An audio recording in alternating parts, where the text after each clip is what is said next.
Morning. It's the appointed time. There are over 80 deputations who have signed up. We have got some latecomers, but we will accept their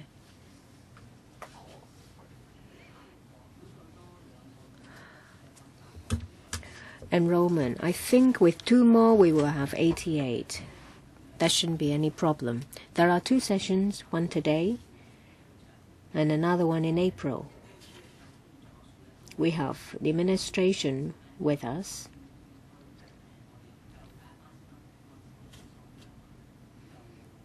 We will discuss the issues. I think this is the arrangement. Could you please invite the deputations to join us and the administration too, please? 兩個團體啊，早晨，咁兩個團體咧，佢哋遲報，咁當中有個好似就我哋閉會添，咁我哋以往都俾嘅，照入啊，好嘛，照入啦。佢文件問得次喎，你冇事嘛你？我琴日又再睇中醫，我係持續病啊！我上次睇西醫，你上次發炎咗嘛？我就將條睇醫上報。 我哋咁需唔需要整個口罩戴啦，大家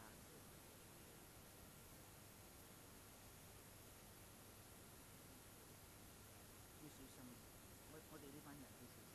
我今日好翻，上個禮拜仲緊啊，3個仲急。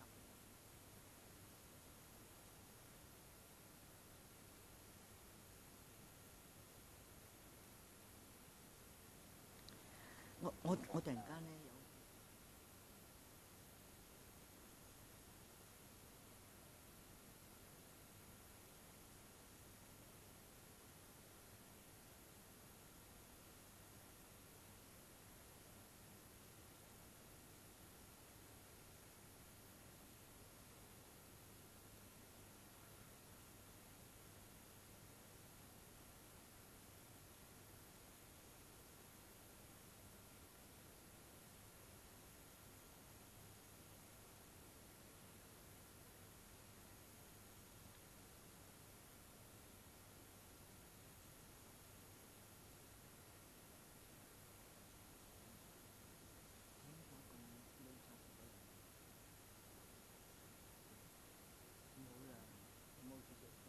我哋唔好破壞啊！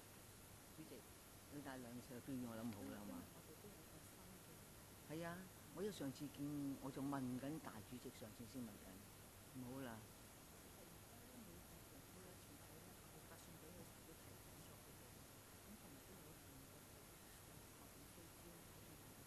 好啊，好啊，我陣間講嚟嘅。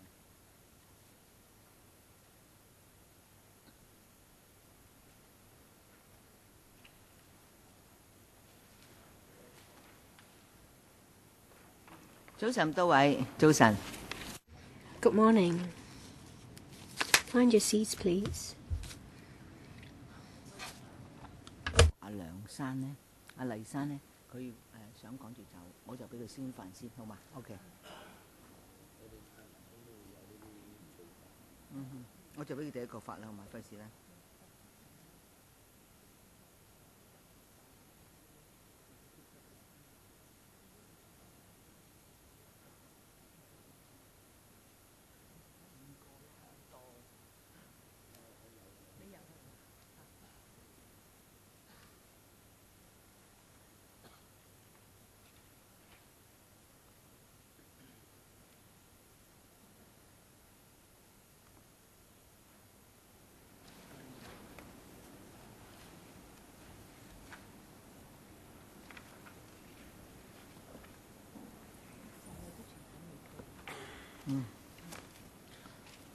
入晒啦 ，OK， 各位朋友 Good morning, everyone. Thank you for coming to give us your views. There are over 80 deputations. There are 2 sessions. One is today, the other one is in April. I thank you all for coming to give us your views. I think most of you will know how things work. You will see there is an earpiece. You can choose a channel you want to take. Cantonese is one, English is the other channel. And I'd like to remind you all that you are not protected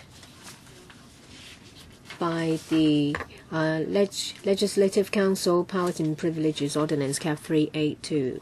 Your submissions are not covered either.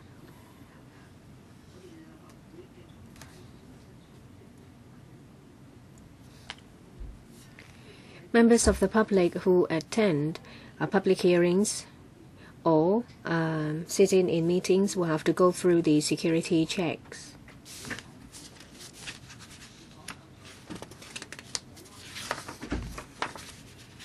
You may get points to note from the reception or from member of staff in the building.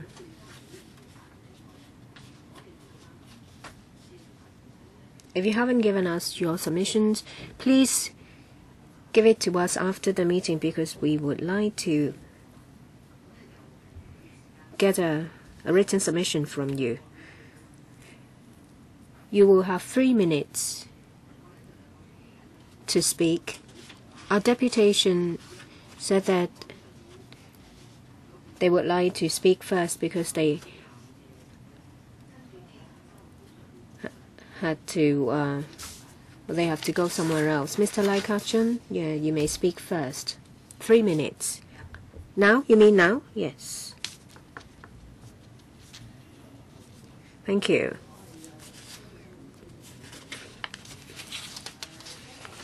I am the Alliance fighting for livelihood protection for the grassroots. I would like to say that in the budget,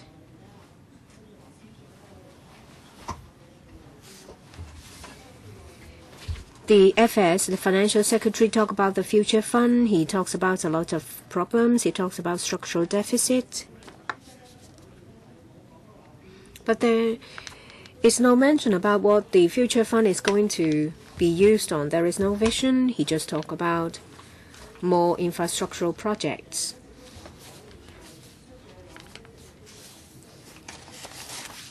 The logic remains the same, is to expand the pie, to create more jobs.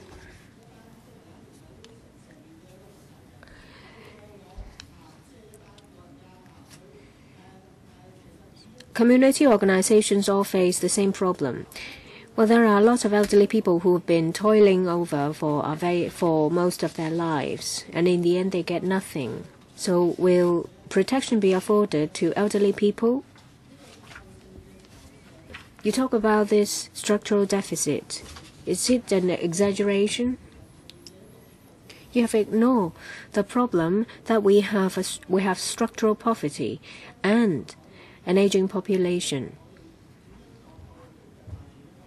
When we are facing a lot of problems, how can we talk about economic development? The elderly people have been making contributions to our economic development all their lives, but they are not respected. In this budget, you talk about the future fund, but you have ignored retirement protection for the elderly people. Well, the year before, about the old age living allowance, OALA, it seems that it would be a solution. And they said that if it's not means tested, it would cost by 2041. Well, according to our report in 2012, it will be $35 billion. But in a recent paper, with means tested between 2024 to 2041, it will cost $36 billion. How come it costs more than when it's not means tested? So is there some inflation in there, some exaggeration of the figures? We ask for universal retirement protection. Don't delay anymore. Next, Civic Party. Oh, they're not here. Next is the Alliance for Universal Pension. Mr. Aoyong Kuntong. Good morning, everyone. We are the Alliance for Universal Pension. Today is our first time to come to a public hearing. We think it's rather superfluous when we have to go through security checks only to come here to speak. And we saw that there are other deputations who have arrived early, but they're still not here because they have to go through the security check. So it's rather useless, this check. Now, come back to the point. We are concerned about retirement protection and poverty of the elderly.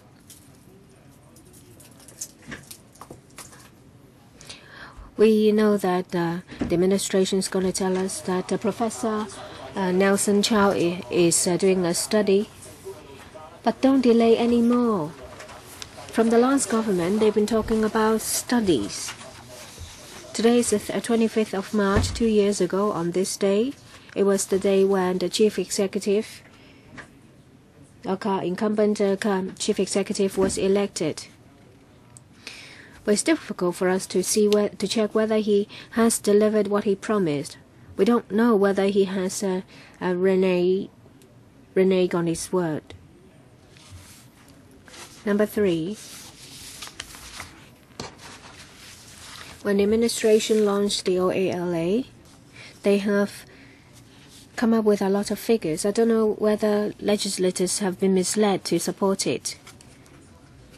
In November 2012, when the Finance Committee discussed about OALA, there was a paper submitted by the administration. It says that if it's not means tested, by 2041 it will cost $35 billion. But just now, about 2 weeks ago, the Working Group on Long-Term Fiscal Planning under the FS compiled a report, and they say that with the current structure remain unchanged, by 2042, OALA plus OAA will amount to $36.4 billion. So how come that in 2012, non-means tested will cost $35 billion, and now you say that with means tested, the working group say that by 2042 it will cost $36 billion. I think legislators have been misled to support the OALA. I wonder what the administration will say in their answer. And I hope that the universal retirement protection will not be delayed anymore. Don't talk about the future fund anymore. We hope that the retirement protection will eventually see a timetable and a roadmap. Thank you. Next is Manpower Concern Group. Mr. Wong Kwai Sang. You've just entered, so please know that you only have 3 minutes. Microphone's not on. Thank you. Good morning. Sorry, I just arrived because there was a hiccup and I could not bring my prop with me. I think the security check is more stringent. I am from the Telebed Center of the Jockey Club. I've been here a number of times and still I'm here. I really don't want to be here. Last year I said that the company roll out a program, but somehow the staff members can't enjoy paid meal break. It's in end. We're going to be forced into retirement. I told you August last year that for people who did not work enough hours, the company said that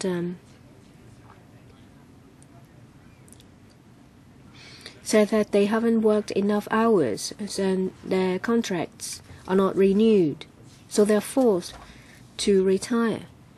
I I'm always punctual, and I always work late.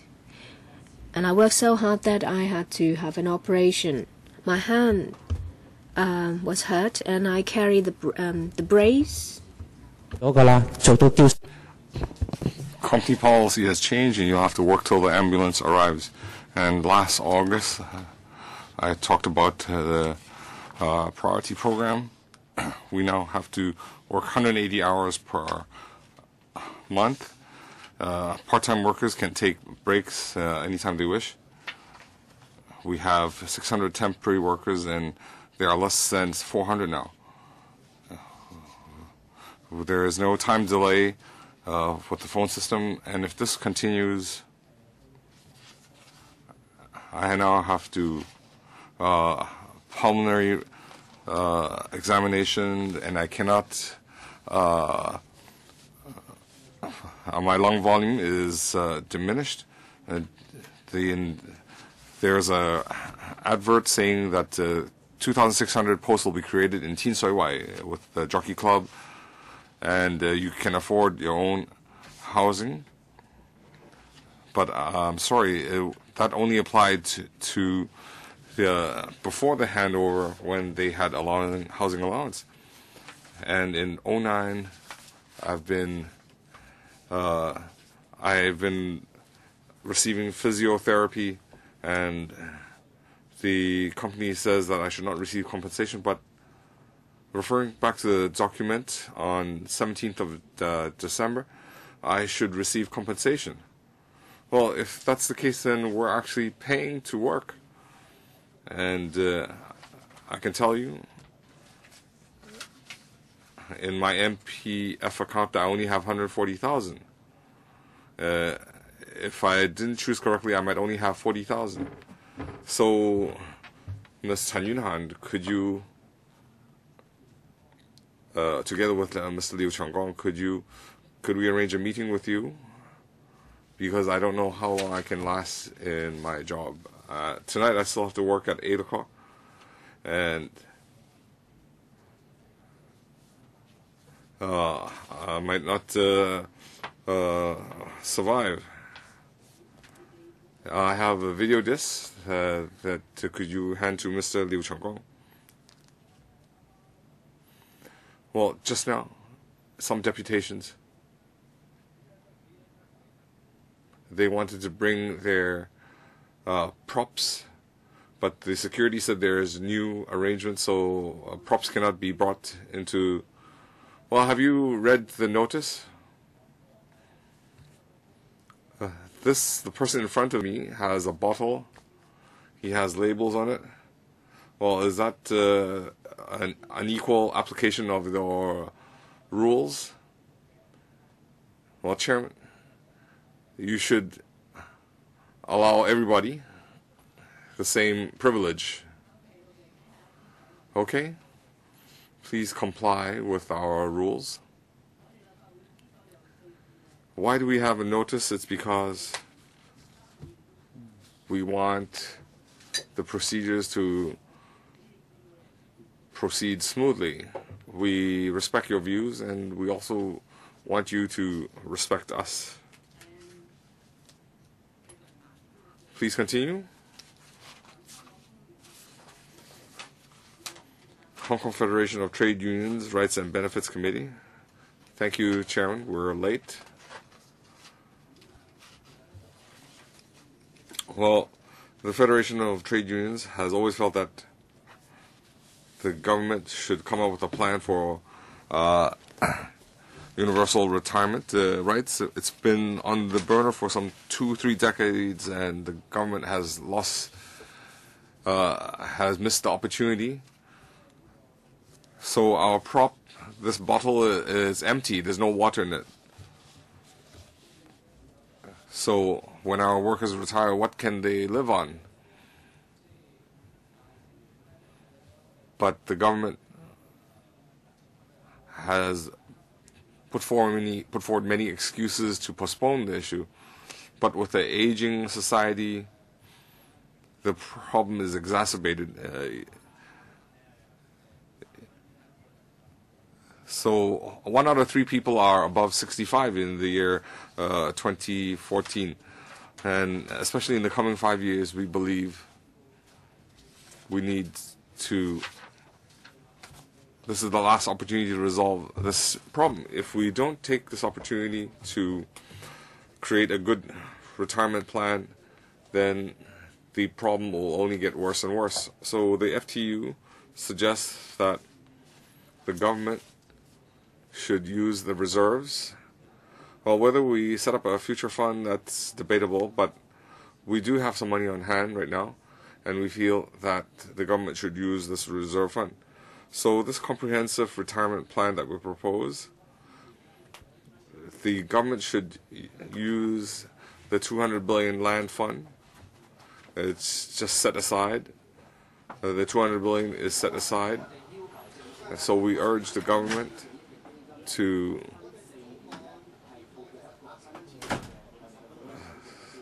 create a fund, a retirement fund, and deploy the land fund over 4 years into this reserve fund. And there should be contribution from workers, employers, and government to ensure that the workers can retire in dignity. So if that can be implemented, we'll have MPF plus this new fund. We feel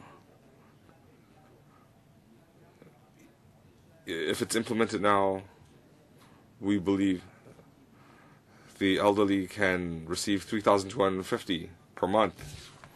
But we feel the land fund has to be used wisely. So the government should inject funds over 22 years rather than just discussing about a future fund. Thank you, Chairman. Next, we have Ms. Amy Lai.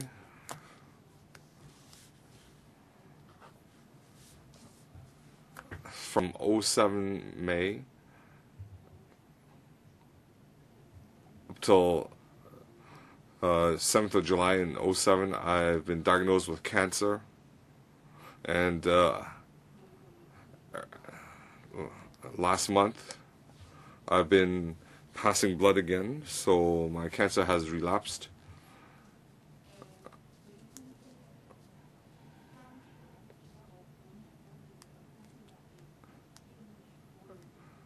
And currently my work schedule has to be approved by the manager, and I don't have work arranged for next month. And the new leave notice,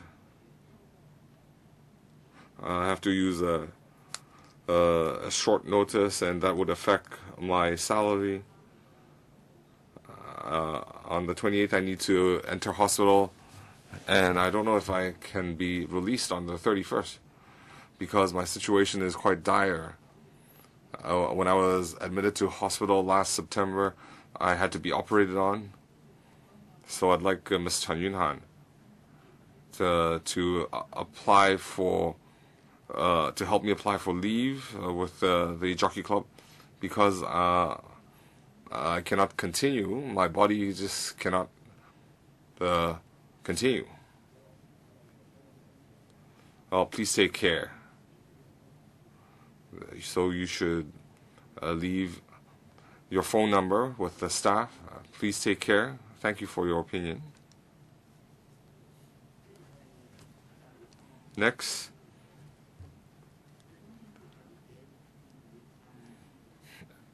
Elderly Council of Chun Kwai Tsing District. I am Lam Jizhong from Elderly Council of Chun Kwai Tsing District. I'm aware that in January, the policy address in January and the budget announced in February, these two reports have not mentioned elderly retirement arrangements. At the same time,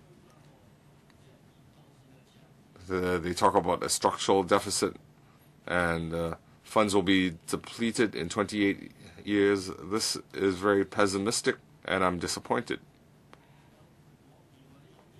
I feel some people are crying wolf because they view Hong Kong's reserves as a pool of dead water. They feel that it will be depleted and it will ultimately dry up. This is the finance management of a scion. These are the wealth management principles of a second generation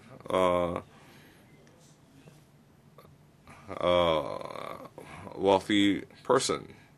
These are outdated. That's outdated thinking. We need new thinking and new finance management concepts. Hong Kong is not a pool of dead water. Hong Kong can be prosperous because we are an international financial center. Every day, there are billions of dollars come through Hong Kong. How can we view ourselves as a dead pool? How can you disseminate pessimistic views? I think the officials' thinking is problematic. I'm aware that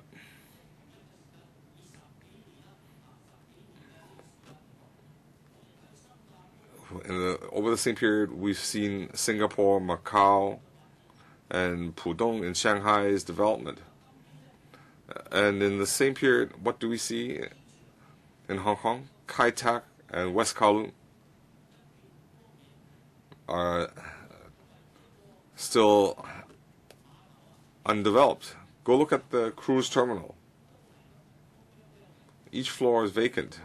Why is that the case?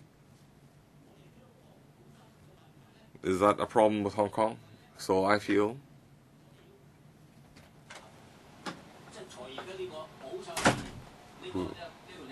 the finance secretary's thinking is too conservative. And second,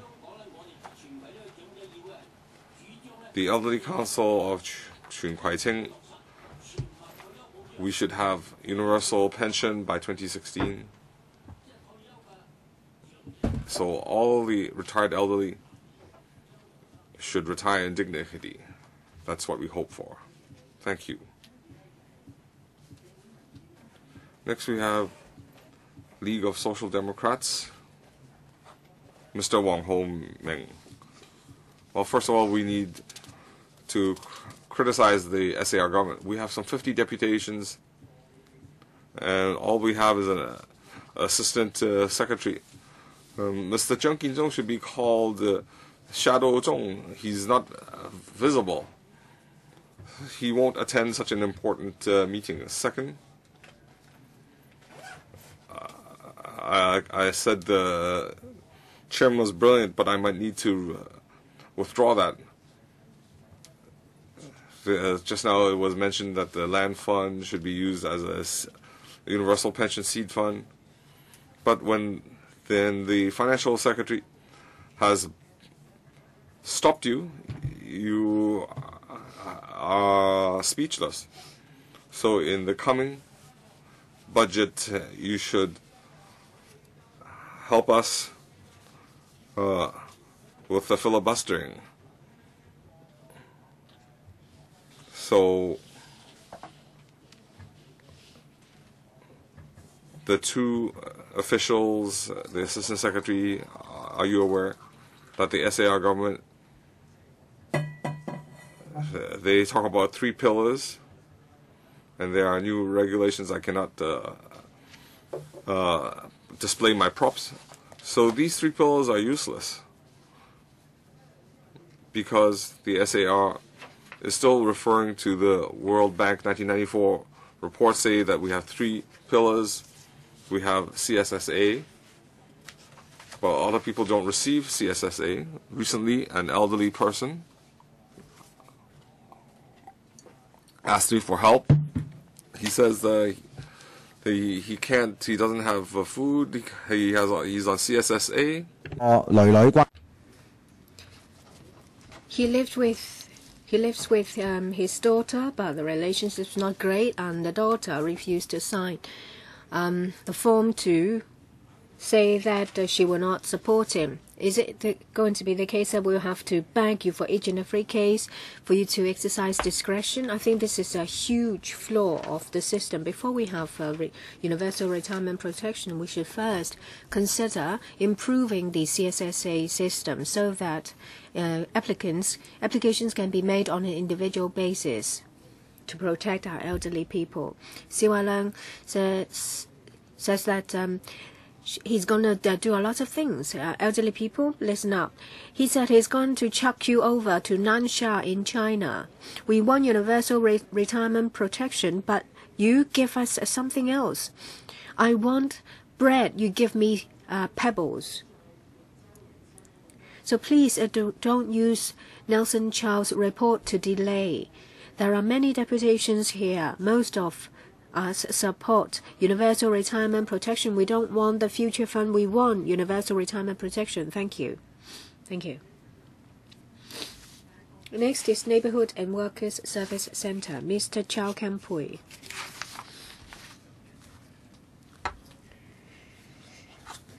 Our group is in constant contact with members of the public. We find that the 3 pillars are very weak. I'm very disappointed. I don't see the Secretary Matthew Cheung here. First, let me tell you the difficulties encountered by workers. What protection do they have? The MPF. But there is an offsetting system under the MPF. And this is the plight of workers. So far, in the past 10 years or so, over $10 billion have been offset. So, on average, each worker has lost $50,000.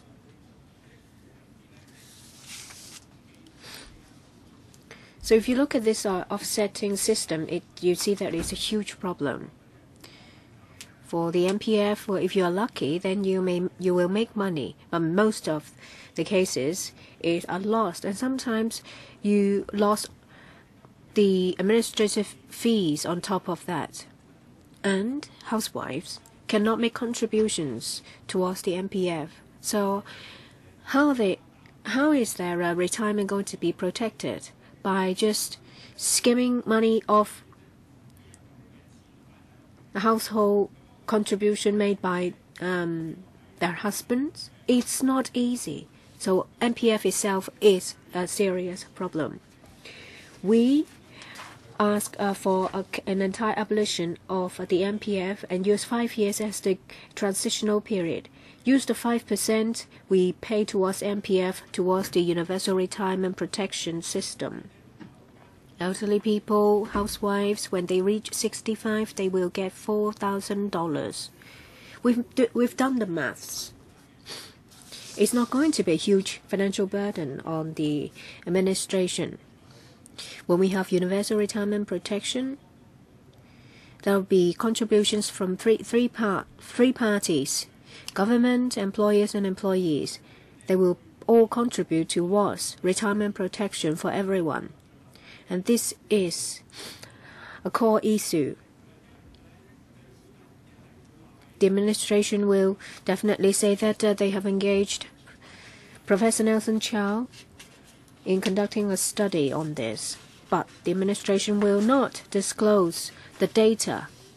And we can tell from the experience of Hong Kong TV, they've got the consultancy's report. They just take things out of context and distort the study entirely. We urge Chairman, legislators, to ask the administration to disclose everything of the report of Professor Nelson Chow, and for the public to decide whether we should have universal retirement protection. Mr. Wong Yun Tat of District Councillor of Kwai Tsing. Well, we all know that the 3-pillar model is problematic. I want to elaborate. Some deputations have covered the offsetting mechanism under the MPF. It eats into your savings. Over half of the contributions have been taken away because of the offsetting mechanism, more than that withdrawn by retirees.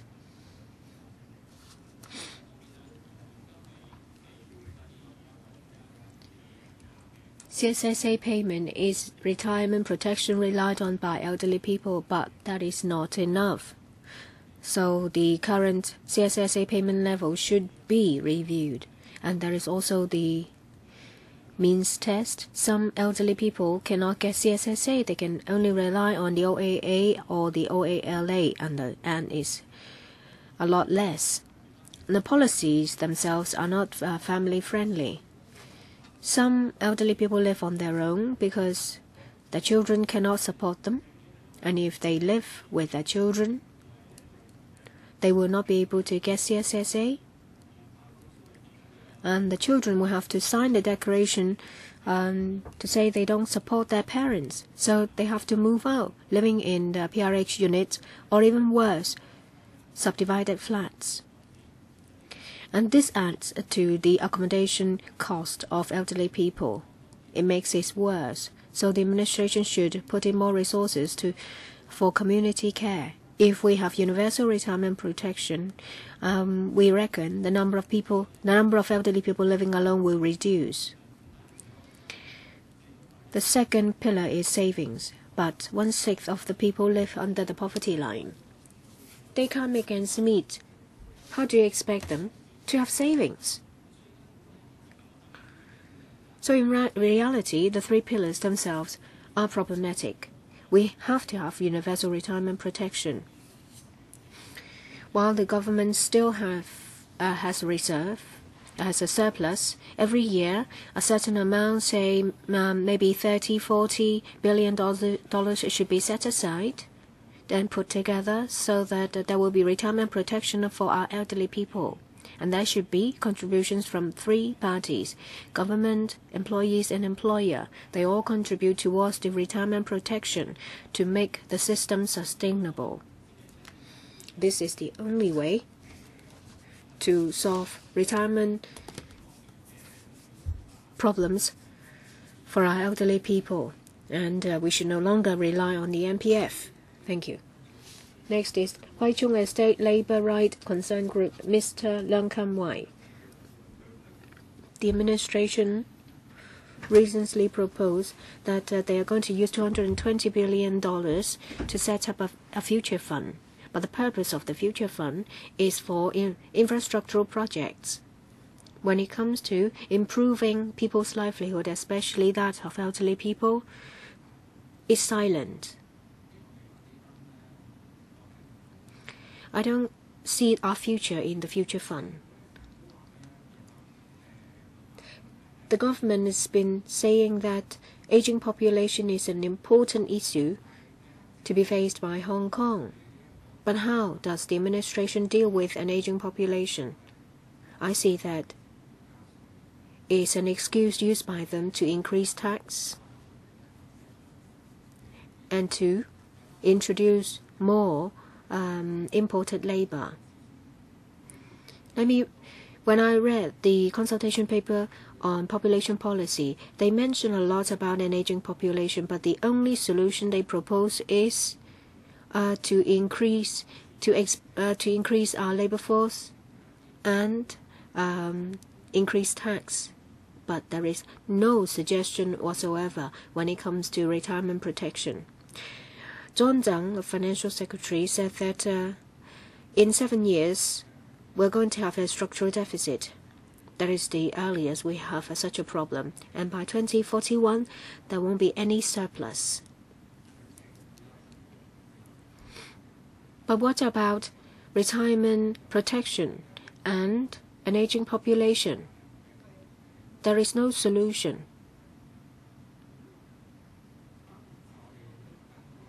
A lot of civic bodies said that universal retirement protection should rely on the contributions from three parties: the government, employers, and employees.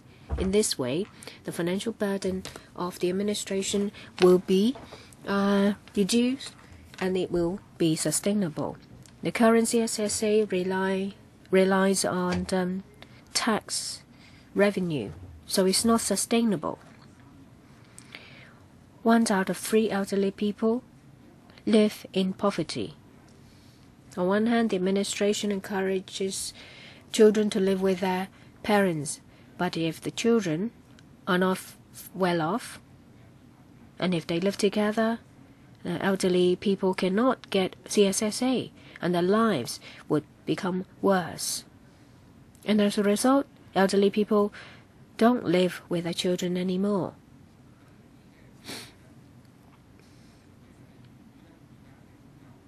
And this stems from the fact that people are earning very little, and there is no protection of retirement protection for housewives.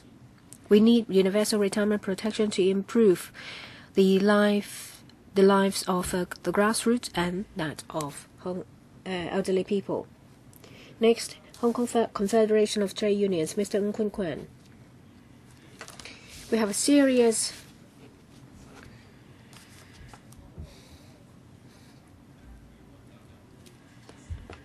problem faced by elderly people. About 60 to 70% of the CSSA recipients are elderly people, but it's not mentioned by the administration. They don't want to talk about it.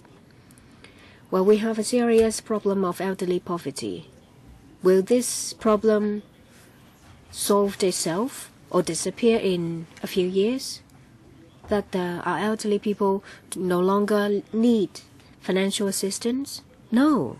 We have an aging population. The number of elderly people will increase, and the wealth gap is getting worse. So how come that we don't sit down and seriously think about elderly poverty and retirement protection problems? Of course, government officials don't have to worry about that because they have enough to live on. You don't have to rely on MPF, but majority of Hong Kong people earn very little. They can barely make ends meet. How can they have savings to save for the future? Last week, I attended a public hearing here. It's about the offsetting mechanism between the MPF against a long-term service payment and severance pay. A lot of businessmen said that if you take that away, then they will have to fold up, and that they're having a hard time. You see that they don't want to abolish the offsetting mechanism, but there is very little protection for workers, because if their contracts is terminated, if they change jobs, then the long service payment and severance pays are offset from the MPF. Most people work a number of different jobs, one time or another, because, well, they earn very little, and in the end, every time they change jobs, money is taken away from the MPF. In the end, they get very little. That's reality. MPF cannot protect elementary workers, and that has been made very clearly in last week's public hearing. On top of that, salaries is not enough to support us. As people have said, that you can't rely on savings because you have already spent everything you've earned to live. And the structural deficit mentioned by John Zhang, he talks about in a number of years we will have a deficit, and the surplus would have been spent. And we're only proposing 50 billion to start a seed fund. So the finance sector should allow the money to be used in the big pool of funds, and rather than charging management fees. So we can satisfy the needs of retired workers. So that is what the Confederation of Trade Unions propose. Next we have Mr. Aulapang from Kwai Fong Workers Group. Regarding the elderly poverty issues, just now a lot of people talked about it. But I want to talk about assessment. When we criticize Social Security and when we talk about no means tests, what excuses will the government come up with? The government will say means testing is a way to ensure that the most needy can be helped, but in fact, means testing is a waste of social resources. Why? Because it's a nuisance. For example, in the recent month, a lot of elderly would have received a blue form. It's old age living allowance where they need to report their assets and income. So when an elderly person receives that, they do not understand it. It's a declaration. So they would feel that it's incriminating. So the means testing is a nuisance and deters a lot of the elderly from claiming the allowance. Second, even if the government collects this information, there is still a lot of unnecessary procedure to handle the information, including assessment, auditing.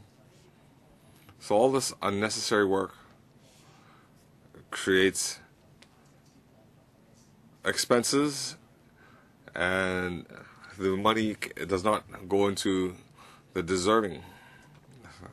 Third, coming back to retirement, aside from government assistance, the MPF is just as wasteful and ineffective. What do I mean? For example, some insurance companies or funds, when they handle MPF, their procedures are irrelevant. It doesn't benefit the MPF account holder. So we support a no means testing universal pension, and we need three-party contributions from the employee, employer, and government, so that when the elderly retire, they can have immediate benefit. And the importance of universal pension, we need to avoid means testing. We need to have the low income, the home, receive benefits. Next, we have Ms. Zheng Fanlan from Democratic Alliance for Betterment and Progress of Hong Kong. Regarding universal pension, we had conducted a survey study, and of the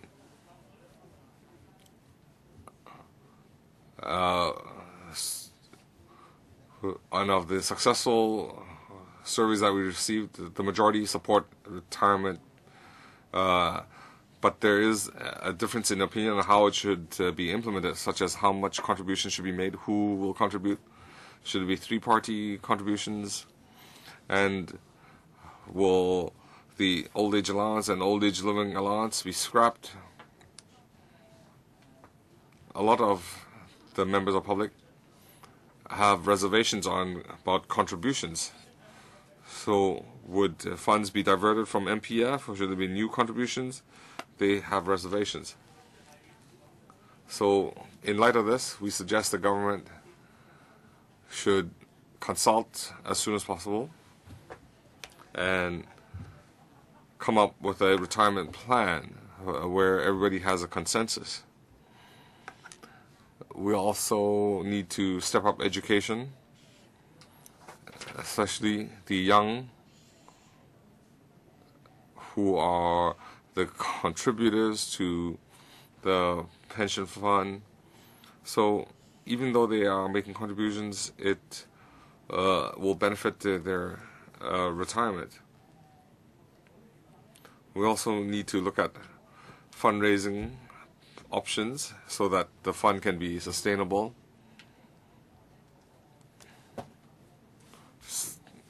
So even in light of change in demography, it should not create pressure to the contributors. We also agree that there should be old age allowance. If it's no means tested, it should be 1,130. If they have income, the income cap should be 6,800. If they have 100,000 assets, it should be 3 times 1,135. And if they have 300,000 assets, it should be 2 times that, so that can ensure sustainability. We also want to streamline the existing plans, such as MPF. It should be reformed and improved, so when the citizen retires, it can help. Thank you, Ms. Chung. Next, Federation of Hong Kong and Kowloon Labour Unions, Mr. Wong Man-Kun. MPF has been running for more than 13 years in Hong Kong, but the grassroots are still living from hand to mouth. Macau has a fund, Singapore has a retirement fund for more than 50 years. So Hong Kong people have expectations, but there's no end in sight. The government refers to 3 pillars, but it's only the CSSA that is government funded. We feel that the grassroots efforts are not enough. So low-income workers, they cannot catch up with inflation. There are the working poor. They cannot make ends meet. They can't have any savings. So the MPF cannot safeguard the majority of people. The housewives are not covered, and the offsetting mechanism also eats into the fund. The management fees, the administrative fees are borne by the account holders. So for low-income people, the MPF is not sufficient for retirement use. The old age allowance, the old age living allowance, the administrative fees are very high. There are a lot of the elderly, for different reasons, that they cannot apply for this allowance. So we have the following proposals. First of all, with the 3 pillars, defects have to be remedied. The low income, the jobless need to be protected. The government should also scrap the MPF offsetting mechanism. We should have we should reduce the management fees of MPF. We should consolidate the MPF accounts, and we also need to relax the threshold for old age living allowance. It should be reduced to 65 years of age where there's no means testing, and we also need to have the minimum wage reviewed on an annual basis. The government should not neglect the low-income elderly. They should not postpone. Thank you. Thank you, Mr. Wong. Next, we have Government Mod 1 Staff General Union, Mr. Choyetka.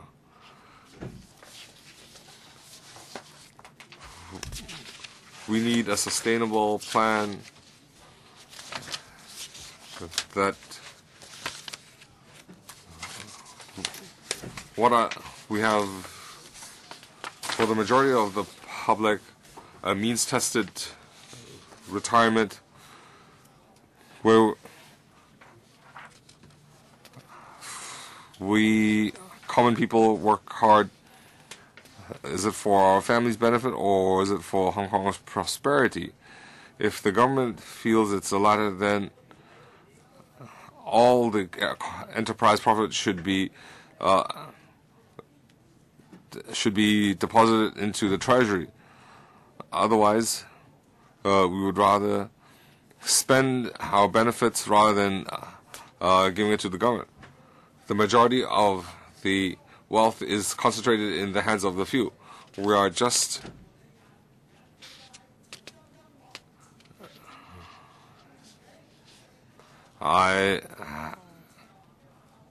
if you want to support individual travel, then everybody should be given money.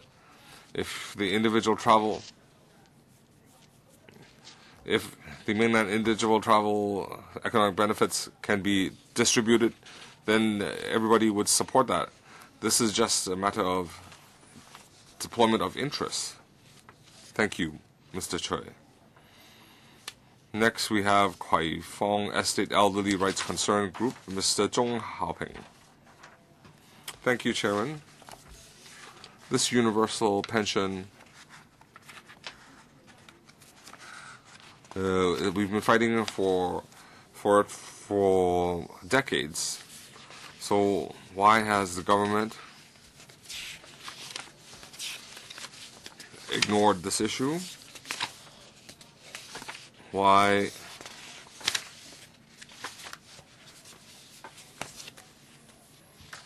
do you want to stall, and as the people die, there will be less of a burden? Well, all elderly have no income. In the past, there was a $1,000 old age allowance. Later on, it was increased, and now Mr. Leung, and when Leung Cheng-ying had ran his campaign, he said there should be a fund for the elderly. So after he took office, it was not mentioned. Now we have an ex gratia old age allowance of $2,200. Well, it's not enough for 1 month. So do you want the elderly to die and then you'll have less expenditure on the elderly?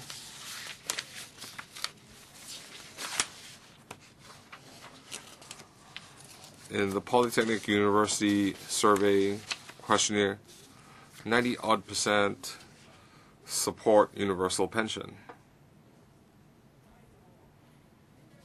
So why has the government not heard this opinion? So why have they implemented the ex gratia old age allowance? They said it's a transitional arrangement. But how come up till now we still don't have universal pension? This ex gratia old age allowance is means tested. Some elderly, when they receive the blue form, they don't know how to fill it out, and they just stick it in a cabinet, and if it's not returned within a month, they forfeit this allowance. So these are the tricks of the SAR government. They want to make it inconvenient for the elderly. And recently, John Tsang said the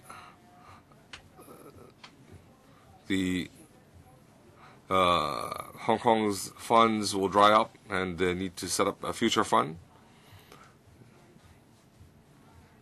But this future fund cannot be used by the universal pension. Next, we have Chinese Grey Power, Mr. Wang Jikun. I'm from Chinese Grey Power. We support universal pension. But Mr. C.Y. Leung had said after taking office he would implement universal pension. But up till now, he has not done anything. He just talked about poverty alleviation. We don't object to that because poverty alleviation helps some people.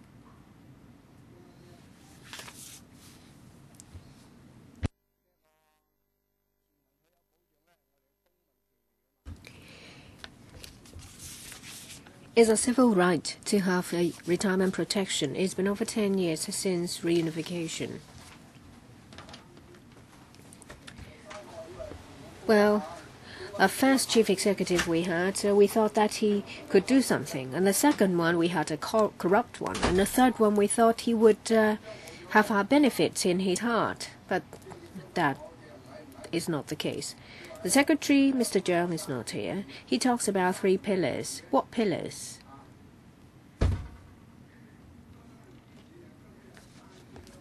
I think the 3 pillars are just 3 joss sticks that will be burned off.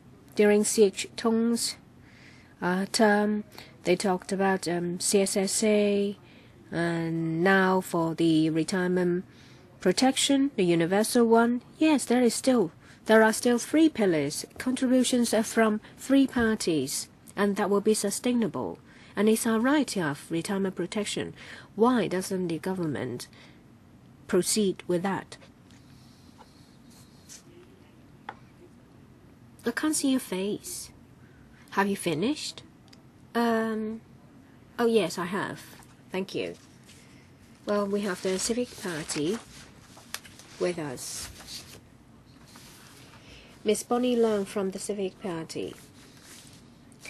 In 2012, in a subcommittee meeting, the Civic Party presented the detailed report. We have limited time, so I will only cover a part of the report. The administration emphasized the support of the 3 pillars in our retirement protection, that is the CSSA, the non-contributory social security system, MPF system, and private savings. We think there are limitations. As you all know, that the CSSA is subject to the declaration of to say that you don't support your parents, and that is not enough to be subsistent. And for OAA, well, when there is inflation, lives will be more difficult for our elderly people. And there are a lot of people who are unemployed, they are working poor, and over 700,000 people who are housemakers. They are not protected under the MPF, so that is deficient. We have a decreasing birth rate in 2009 for 5.6 adult will support 1 elderly person age above 65, and a few years later there will only be 2 people supporting 1 elderly person. So there is tremendous pressure. Civic Party thinks that we need universal retirement protection. And we think that there won't be any increase of tax, there won't be any increase in contribution from the employees, and there should not be any increase in financial burden. Our option has gone through stress tests. Even with high inflation and a low rate of return, our option is still sustainable. And every elderly person will get $3,000 as their pension. And the contribution from the labor force is very simple. Now we contribute 5%. In our option, you make contribution of 3% of your salary and 2% towards the MPF. The 3% go towards the Universal Retirement Protection Scheme. And the current ceiling and the current minimum and maximum contribution is the same. And the Hong Kong FA will inject $50 billion as seed fund. You will find the details in our proposal. We have professors and experts in the financial and banking sector working out on this proposal. But unfortunately, we have not heard from the administration. We hope the administration will give us figures instead of telling us that it doesn't work. Thank you. Next is Labour Rights Commune. Ms. Changman Wai. There are many deputations coming here to speak. Of course, we wanted Matthew Cheung to be here, and we also want legislators to hear us. But we're very disappointed because the number of legislators has dropped to 2. I don't know who's listening to us. Deputations come here to express their views. Who are we talking to? Who will hear us? How much will you hear? And how much will you relate to the government? We're very disappointed, and I have to point it out. I think the situation is getting just more and more outrageous. I don't know where the legislators have disappeared to. And I'm not going to go through the points covered by others. The government has been dragging its feet in setting up the universal retirement protection system. And they talk about the setting up of a future fund. I don't see our future in this future fund because we have over 1.3 million poor people and over 1 million elderly people. We have an aging population, and more people are living in poverty. Our society is more polarized. We don't see determination from the administration to improve the situation. Not only that, they have money, but they don't want to solve the problem, and they don't want to make investments for our future. I don't see our future. They don't hear our voice. We want to build our future. They don't hear what we want. We want a universal retirement protection. We want everyone to have a roof over our heads. We don't want to see bickering in society all the time. We make contributions as we sweat for the benefit of society. And in the end, yes, we get statutory minimum wage, but that is not enough to live on. When we want subsidy or supplement, we find that the various subsidies and supplement cannot coexist. So I would like to ask, when our family have got elderly people, there are some households earning very little, they have carers, they have elderly people, what subsidies can they get to resolve their problem? The OAA, OALA, CSSA, carer subsidy, what can they get to help the problems faced by the family? I want to ask. The government has a big reserve, a big surplus, and they don't do anything. If they don't plan for the future, if they don't invest for the future, I don't see a future for Hong Kong. So I'd like to say that I strongly condemn the government for delaying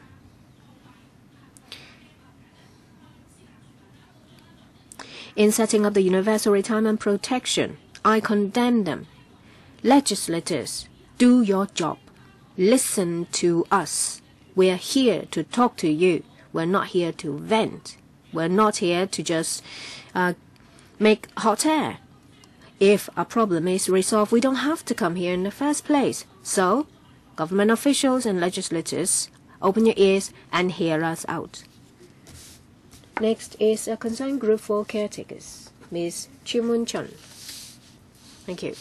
There are many different organizations from employees, from students. They have all spoken out to support universal retirement protection. The Alliance for Universal Protection says that there will be contributions from 3 parties. There won't be any increase of tax or contribution. When Professor Chow answered questions, he said that conglomerates don't object to an increase of 2% of profits tax to be paid towards an elderly protection fund. But for SMEs, they are already facing huge pressure from rental. We don't want to increase the expenditure for the middle and lower class. And at the same time, we want universal retirement protection. A lot of people are concerned that Professor Chow's consultancy report is just like that of the Hong Kong TV. Everything will be done behind closed doors. So we want the findings, recommendations, and the entire report to be disclosed, to be made public.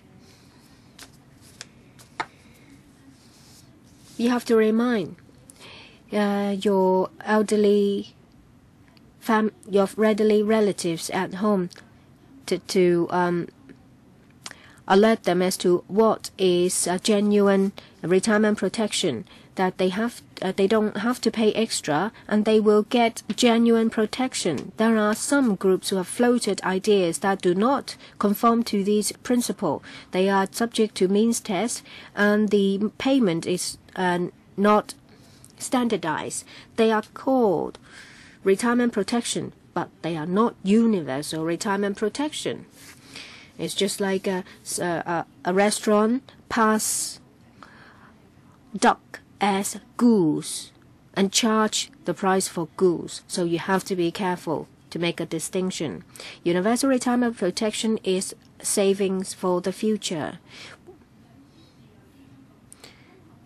We don't want the future fund. The future fund is just hot air. They want to circumvent the monitoring of the Legislative Council. We want the future fund to be turned into a reserve for universal retirement protection so that all elderly people will lead a decent and dignified life when they retire. We have an aging population. We have to face this problem. Our public coffer is flooded with surplus. And if we don't provide for the future, then in the future we will have to raise taxes. Sorry, could you move your placard because I can't see whether Chang Biu is here. So if you place anything on the table, make sure that my view is not blocked. Mr. Choi Yak Kung, please take your placard off the table. I can't see. Next is the concerned group for welfare of elderly people, Mr. Lai Ming Lai. We are not just concerned about an aging population. Reports of the administration talked about an aging population and the fact that it's getting more and more serious. How come the government is conducting more and more studies and not doing anything concrete? A few years ago, the administration has conducted a number of studies on retirement protection. How come this year they asked Professor Nelson Chow to do another study about the future fund of $200 billion?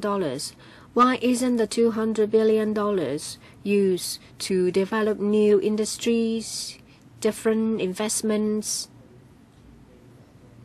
Why is it put towards future infrastructure? Of course, infrastructure is important, but there are more important issues that are closer to our lives. Say, for example, universal retirement protection. How come the government doesn't use part of the money in the future fund towards universal retirement protection? Division in society is more and more serious. We have to create a society where everyone benefits, everyone is responsible for another.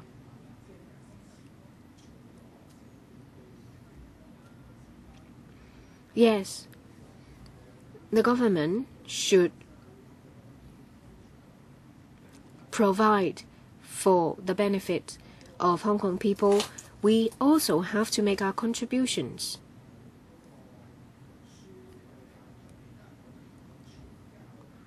You talk about education for all, but how come that for elderly people they are subject to many different kinds of means tests? Some of them are quite demeaning. They don't get the protection they entitle.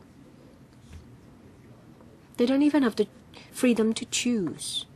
Please set up universal retirement protection as soon as possible. Thank you. Next, Grassroots Development Center, Mr. Unkin Wing. Thank you. I want to ask those who are here, are we here to fight for universal retirement protection? Just now, the DAB said they are also pressing for universal pension, but they seem to have left out some material. So who wants to move the universal pension cheese? Well, the surveys over the last few years, including Poly U, Hong Kong U, the public support the universal pension, but our CE, our officials, political parties, politicians, when they face the media, they deliberately or indeliberately drop the term universal pension. Well, we are here today to remind everybody that we're not looking for improvement or repackaged pension. We want universal pension. Is that right? C.Y. Leung, when he ran his campaign, he promised everything. He said his platform manifesto said there should be a fund that was scrapped. Now the committee, COP, the Commission on Poverty, has recruited Professor Nelson Chow to do a study. But in March, early March, our Chief Secretary said our CE in his campaign had only pledged how to study how to improve pension. He did not pledge that there would be a certain form of universal pension. Well, Mrs. Carrie Lam, why are you in such a rush?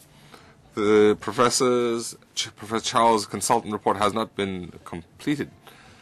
John Tsang, in his budget, had said that in light of the aging society and financial burden, he has been crying wolf, and he's been talking about a future fund. Well, if you are concerned about aging society, then you should look at Medicare and retirement benefits. But creating a fund doesn't resolve that problem. So today, the Hong Kong government is flush with funds. We need to address sustainability. Next, we need to focus on whether we need universal pension. We need to be careful. We have to be aware of the officials and politicians, whether they will omit the universal pension. This is our social consensus. All discussions need to revolve around 3 party contributions, and there should be no means testing, and we need to arrive at a consensus. And the SAR government needs to complete universal pension legislative, administrative measures in this year, so that when we approach 2017 universal suffrage for the CE, well, we have issued you with a notice. Please maintain order. We would like to accommodate you. Next. Mr. Steve Lowe from Labour Party. As a matter of principle, it's a privilege. It's a right, not a privilege. So this is the Social Security option where we bear the risk together and share the rights together. So in light of structural aging and poverty, the government needs to deal with it seriously. So out of every 3 elderly, 1 is in poverty. They have to live on scraps. They have to sell scrap. So are the officials aware of this? Aside from elderly, there are also other disadvantaged groups. We talked about housewives, ethnic minorities, the handicapped. So how do you expect them to save money? To give you an example, some handicapped their unemployment ratio is more than 50%. They earn less than half the median salary of Hong Kong. So how do you expect them to prepare for their retirement? Coming back to the fund, well, the money belongs to the public. It's not the financial secretary's money. So if the government is aware that there is an aging society, economic activity will slow down, then they should set up a universal pension fund as early as possible, such that the elderly can be protected. According to the UN, according to UN covenant, Hong Kong is a signatory to the UN, and they said there should be universal pension. Over the last 10 years, the government has had a surplus of more than 40 billion per year, and the government has already spent more than 20 billion, 30 billion on sweeteners. And I would like to clarify that the Labour Party wishes for a universal pension. Thank you. Next, Ms. Chow from Hong Kong Social Security Society.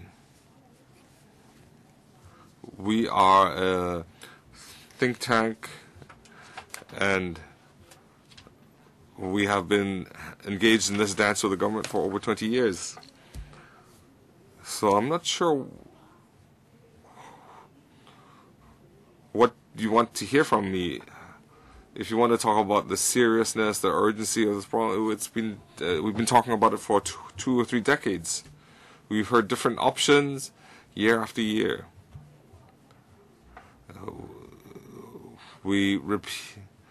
Even if we repeat it more than 10,000 times, it doesn't make it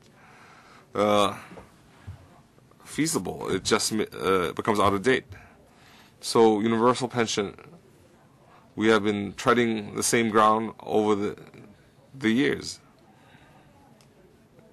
Is it because there isn't any feasible option? We need to study the options. And the sticking point is implementation, feasibility. But we see very clearly that the government lacks the will and political ability. Do they have the idea of safeguarding the elderly's interests? Pension has been implemented for decades worldwide. Hong Kong does not have any pension plan. Is Hong Kong really that special? So if you were to implement universal pension, you would definitely find something. If you want to benefit the fund managers, you would still find an option. That would be the MPF. So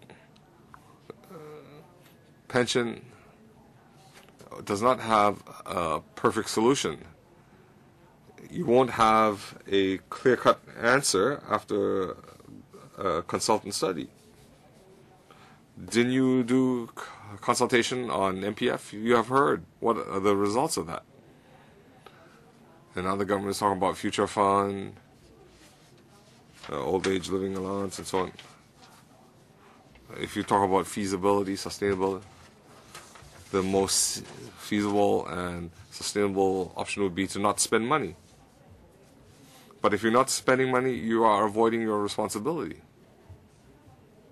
So Hong Kong is facing this problem, and the government has not wished to state its stance on the issue.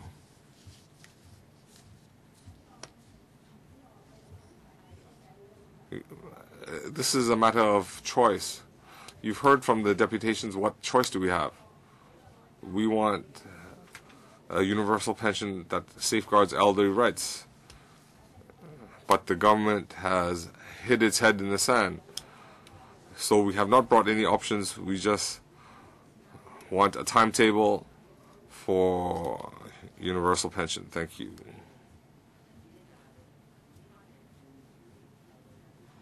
Next we have Ms. Lau from Industrial Relations Institute.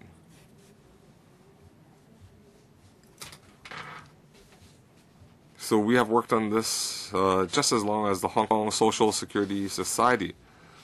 I've worked on this for some two decades more. From Chris Patton to 97 reunification, we thought there would be change, but we were disappointed. The old age living allowance was implemented a couple of years ago to take care of the needy, but they have never wanted to acknowledge that this universal pension is a right. We have very severe wealth-poor divide. We have one of the highest Gini coefficients. The economy in the last few years has only focused on finance and real estate, and you can see what the results are. So the grassroots are affected. Even the middle class are not well off. So after the mortgage and rent, well, they have nothing left. So universal pension is not just for the poorest. Everybody should benefit. The middle class should support it as well, because we now have a wealth-poor polarity where wealth is concentrated in the hands of a few. Do you remember Mr. Lee Ka-sing had said his wealth was underestimated by 40%? You can see where the money has went. We have been taxed unnecessarily.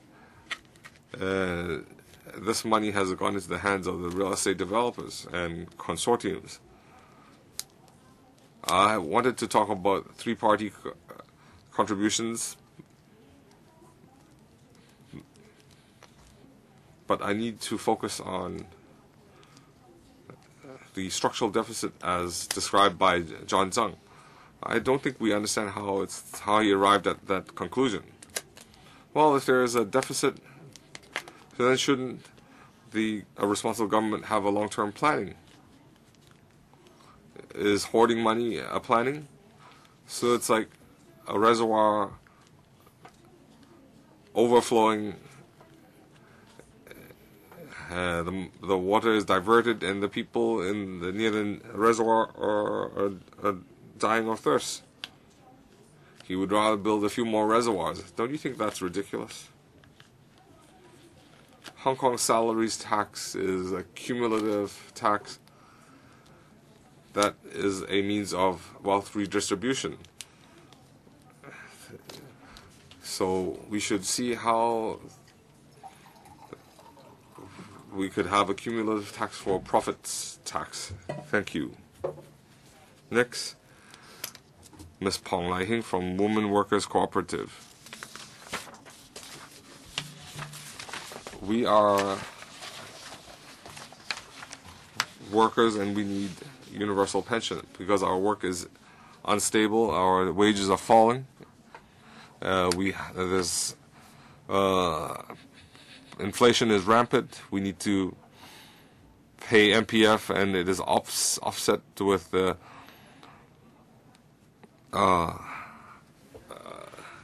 we have no money in our retirement. In this year's budget, the government has not talked about elderly issues. The government has a lot of surplus. It has the resources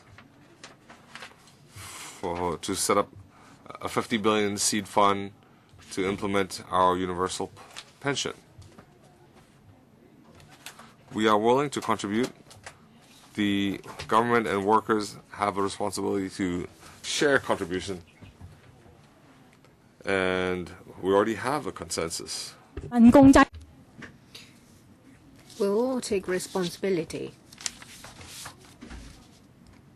to achieve redistribution of wealth. The universal retirement protection system will benefit elderly people, and people who are working now don't have to worry about their retirement lives. So, our cooperative support universal retirement protection. We ask for these. 1, $50 billion will have to be set aside as a seed fund to implement the universal retirement protection.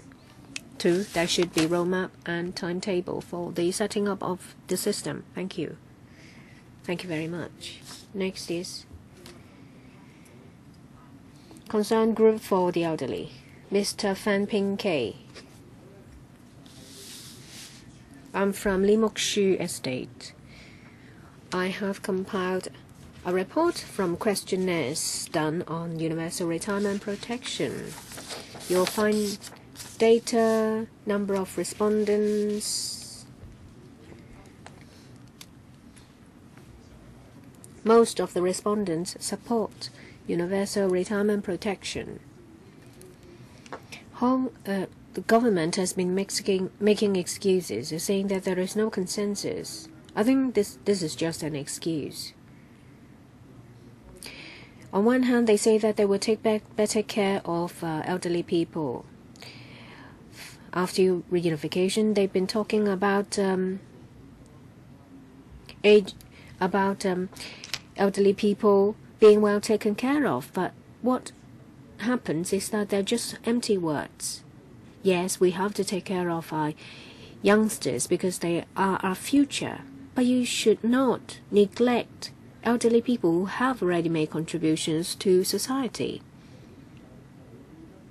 We grow old, but we can't rely on anyone. We're not taken care of. And as a result, there will be a lot of problems related to elderly people. They don't have an income. They don't have money.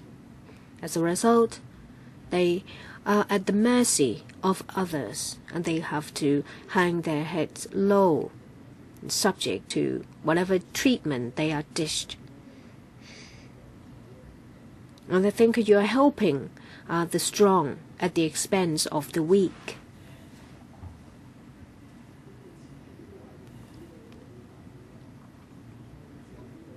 The government talks about taking care of the weak and underprivileged, but they don't do anything about universal retirement protection. I think they themselves are not setting a very good example for our elderly people, because our youngsters will learn that, well, you only have to sound good. You don't have to deliver.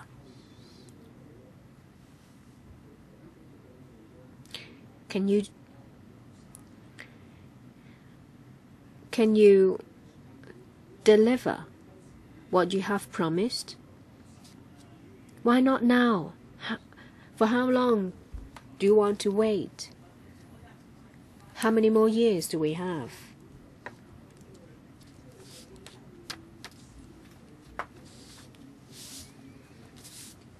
The government wants to be treated well by the public, but of course they themselves will have to treat the public well. If you don't help our elderly people, who will? So the government should put in place a universal retirement protection system. They talk about the 3 pillars, and I think it's just a gesture. We need Matthew Chung to do something for us. Thank you. Next.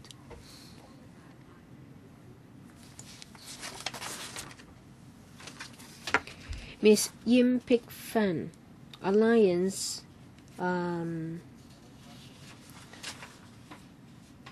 for retirement protection for the middle class. You're not coming through. Thank you.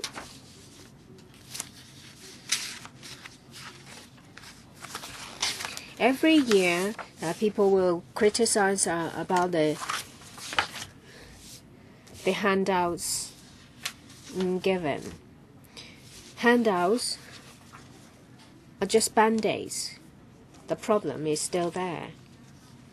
Middle class may seem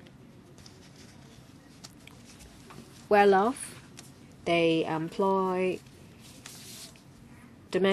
foreign domestic helpers to run the house. But you see,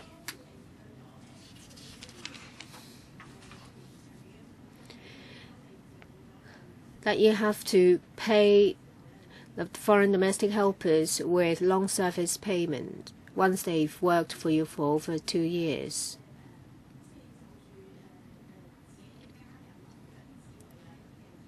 And they have to take care of their family, their children. They have to pay insurance payment. They have to pay for medical expenses. There may be a series of relief measures in the budget, but they don't solve long-term problems. The middle class already have a lot of expenditure. They have to save for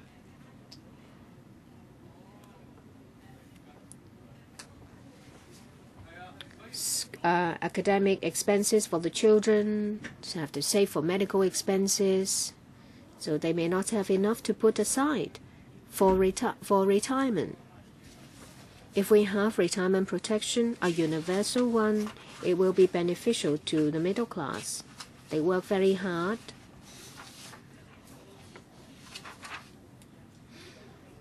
With universal retirement protection, they don't have to worry. And this universal retirement protection should not just cover the grassroots or elderly people.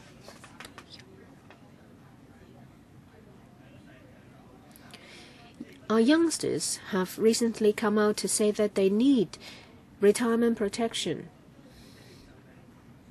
So they see the need. Life is difficult. There are a lot of expenses. Would they have enough to save for retirement? We want universal retirement protection to cover everyone. They talk about the future fund creating the future. Middle class have been working hard to provide for a better future. I think future fund should be used for our retirement. Sorry, I made a mistake. I should go back to my right-hand side. Well, I saw the word middle class, and I would want to hear from you. That's why I call your name. Mr. Andrew Wen, Kwai-Ting District Councillor. Sorry, it doesn't matter about the order. I wanted to focus on the reasonableness of the proposals. It's meaningless to go over the general framework. First, let me talk about how I feel. On this issue, there has been many public hearings in this building and in the old electrical building. There has been a lot of seminars, talks, actions taken. Someone said that it's been late for over 20 years. They've been fighting for over 20 years. Well, I've been fighting for a shorter time, but still, it's over 10 years. Secretary is not here. Is it because he's lazy? No, he knows. He's heard it many times. But why is he not here? I don't understand. That's why I have to vent. Well, someone has already covered the deficiencies of the MPF. We have an aging population. Of course, everyone knows. The chief executive will know. And the deficiencies in the retirement protection.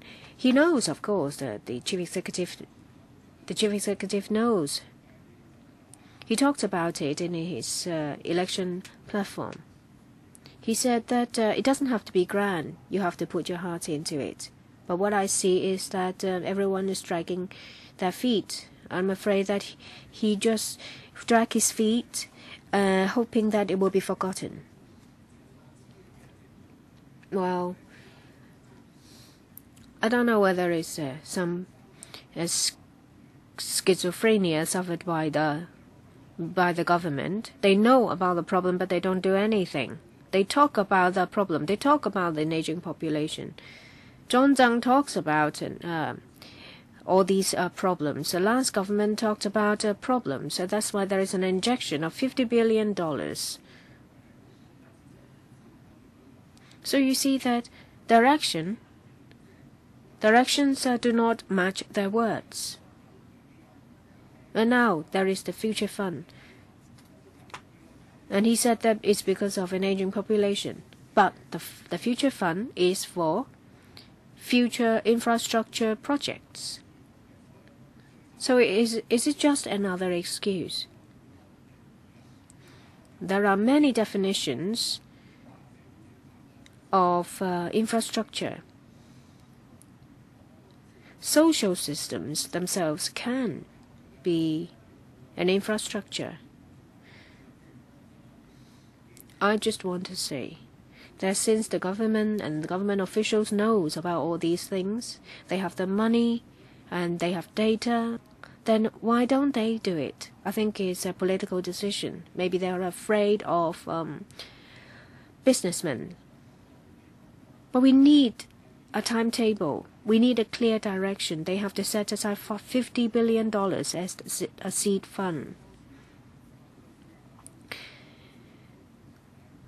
Professor Nelson Chow is conducting a survey. I hope that it should not follow the suit. It should not follow the one done by the CPU Central Policy Unit, and I don't want it to be like those the ones done related to Hong Kong TV. Thank you, Mr. Loh Kin Hei from the Democratic Party. Oh, we have been here talking about it many times. Earlier in the Welfare Services panel, this issue has been talked about as well. I remember it. Remember everything said. And I'm sure the government officials are familiar with what deputations are going to say. They fully understand it. I find it strange that in administration's papers they keep talking about the World Bank, but they keep talking about their old report with the 3 pillars and not the 5 pillars in a newer report. So why do you cite the World Bank, but you used the old report? They've been talking about for 9 years 5 pillars, and you still stick to something ancient and stick to the 3 pillars model. I really have nothing to say. I just want some answers from the administration. And I find it strange too that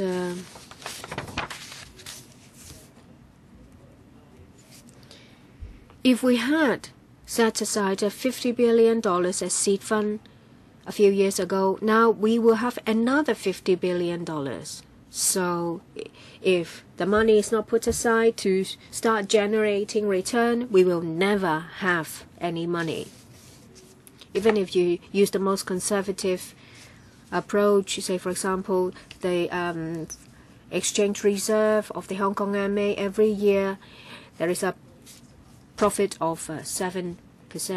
So over the years we will have a lot more than 50 billion, but time's wasted. Instead, you talk about the future fund. The future fund is not used for our future. And the third point, Professor Nelson Chow is working on his study. But I hope that the result can be disclosed. all the data can be released. He's taking public money for research. It's not fair if you keep it hidden from the public.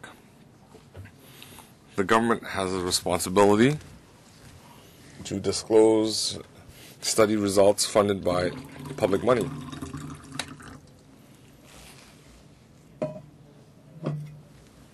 So, if the government views land tax as non-regular income, then we cannot have planning. So we need to update this outdated thinking. Next, we have Mr. Chan Kai-ming from Professional Commons. A few years ago, we had proposed universal pension. We have updated our data, but the framework and principles remain unchanged. We feel that all permanent residents of 65 years age are eligible and do not need to be means tested. We have also suggested that it should be implemented in 2017. And our proposal was $3,000. So in the future, it should be increased to $4,000 per month. Regarding the source of funds, we maintain a three-party contribution, and it should be based on retaining the MPF. That is, employee and employer have to continue contributing 5%, and on this basis, there should be an extra 2.5% contribution. On the employee side, if they earn less than $6,500, and we have also a cap at $80,000. For the government,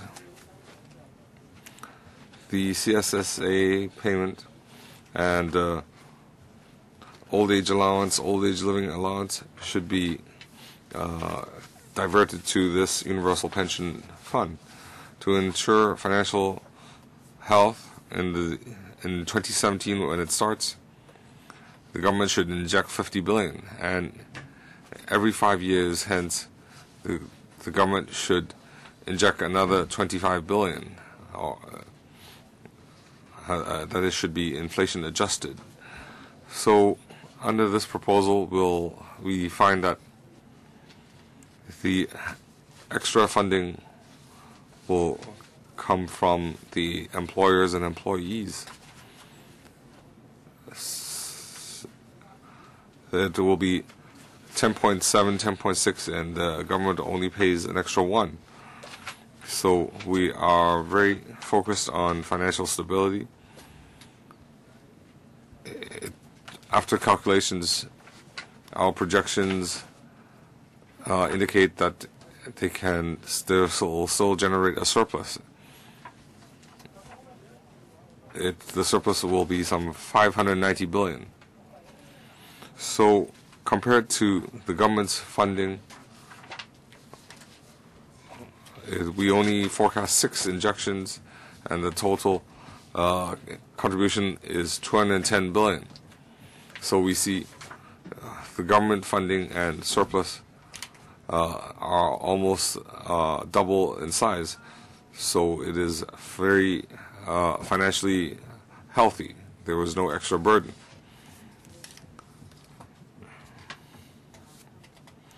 Next, we have the Catholic Diocese of Hong Kong Diocesan Pastoral Center for Workers.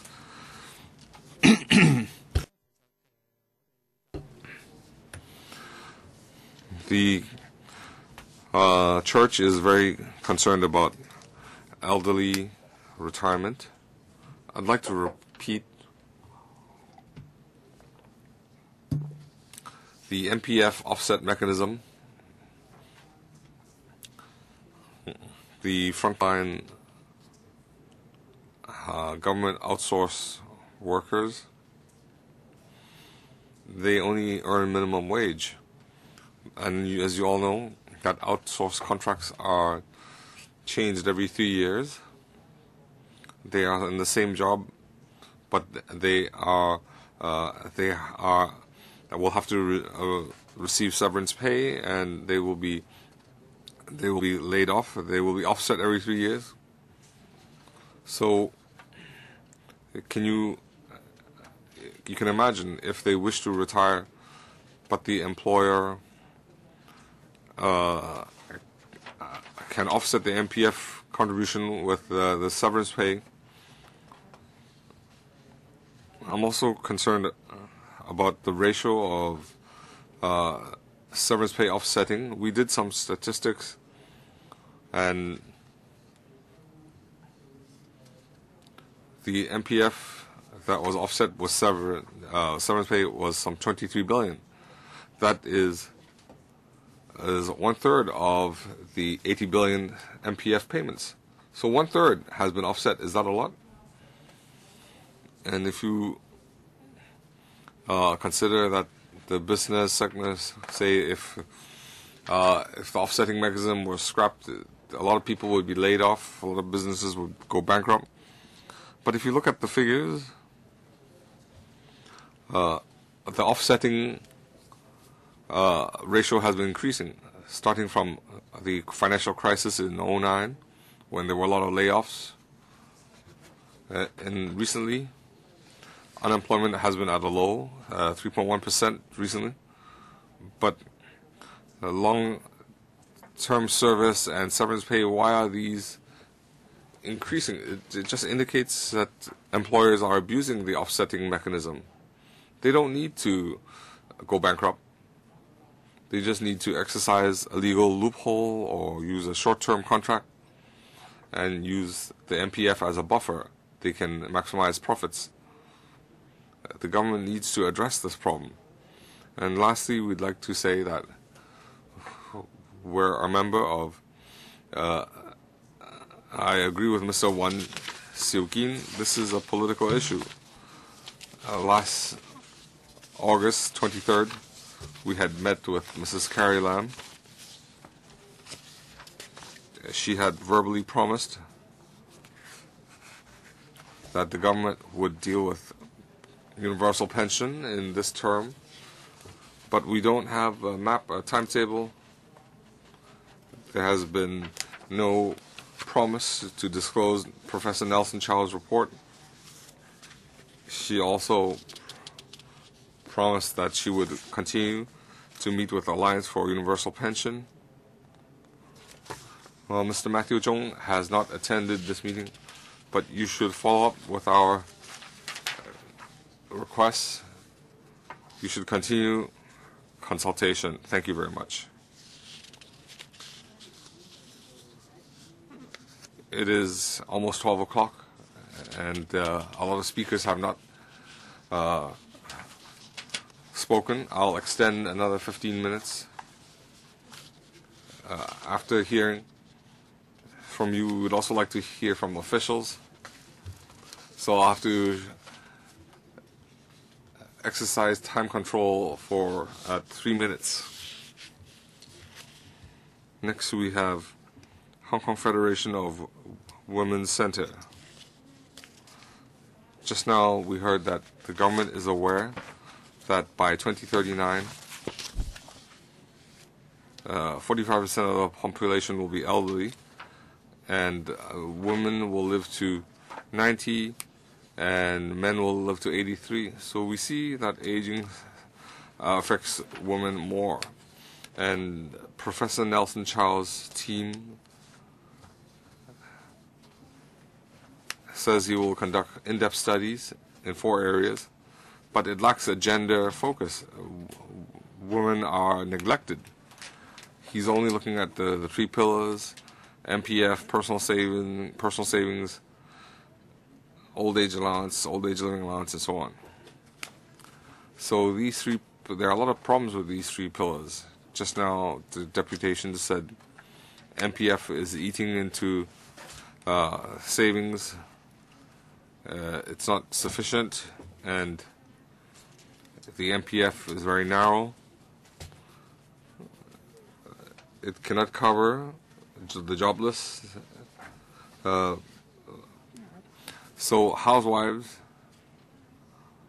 have been working silently for the family so that the family can, but the MPF is linked to paid work, so housewives do not benefit, are not covered. So it's a form of discrimination. And in fact, women have different lifestyles. They might not have children, spouses.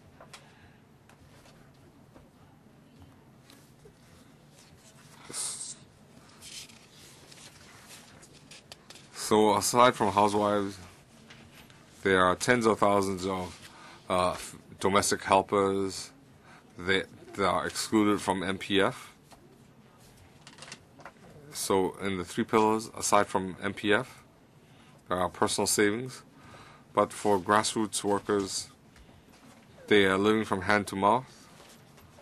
And it's impossible to ask them to save. The government says people can apply for CSSA and old age living allowance, but these two allowances have a stigma. They need to go through means testing, and there's a large labeling effect. It also creates rift between spouses. John Tsang also says that he mentioned a future fund, but he has just misled the public because he said it was for infrastructure, not for retirement. So these three pillars are not sufficient to cover women's retirement needs. So women's needs need to be addressed. Next, we have concerning CSSA and Low Income Alliance. I'd like to share with you my observations. This term of government wants more district visits. So even if when officials don't visit districts, they should read newspapers. And we see a lot of elderly fighting over cardboard boxes. They have to fight over soda cans. Today I took the West Rail, and you would find that the entrances, there are a bunch of elderly people waiting for you. What are they waiting for? They're waiting for your newspaper. They want to collect scraps, newspapers. So the elderly,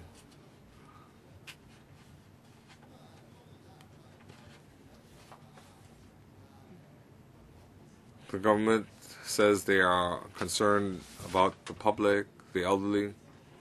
They appreciate those who don't apply for CSSA, who would rather survive on their own means.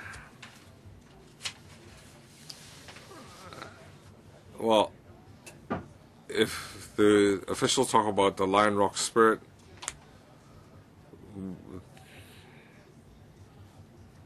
the so-called Lion Rock spirit is a derogatory term.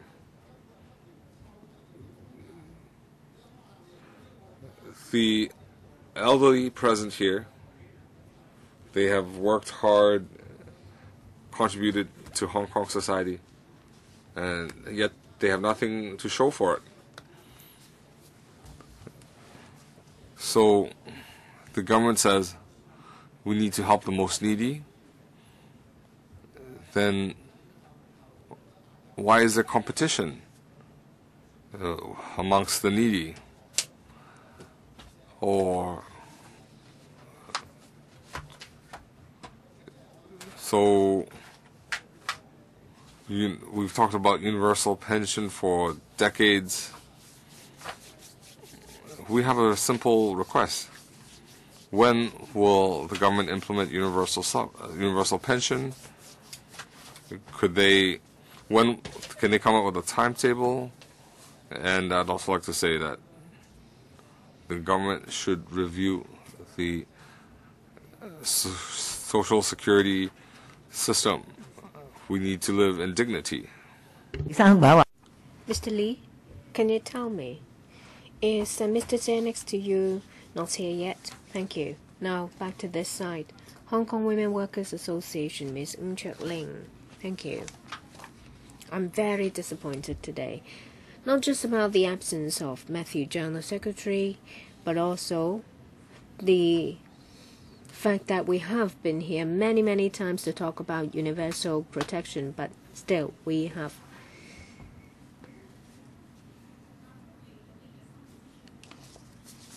not actually exchanged views on universal retirement protection. We're here to talk about the same thing. It seems that the administration has turned a deaf ear. We have consensus that there should be contributions from 3 parties, that it should not be means tested, and it should be universal. But the government has been dragging its feet when it comes to the population policy consultation or the budget. There is no mention of universal retirement protection. In its stead is something empty, the future fund. When it comes to healthcare, elderly care, and childcare, there is nothing. They've been talking about something that is like a castle in the air. They've been talking about making the pie bigger, but they have neglected elderly people who have made contributions. Poverty among elderly people is a problem, and one that is getting more serious. No one can share the fruit of our economic development, not even the middle class. We don't want the future fund. We want universal retirement protection. Deputations have already gone over the deficiencies of the current 3 pillars.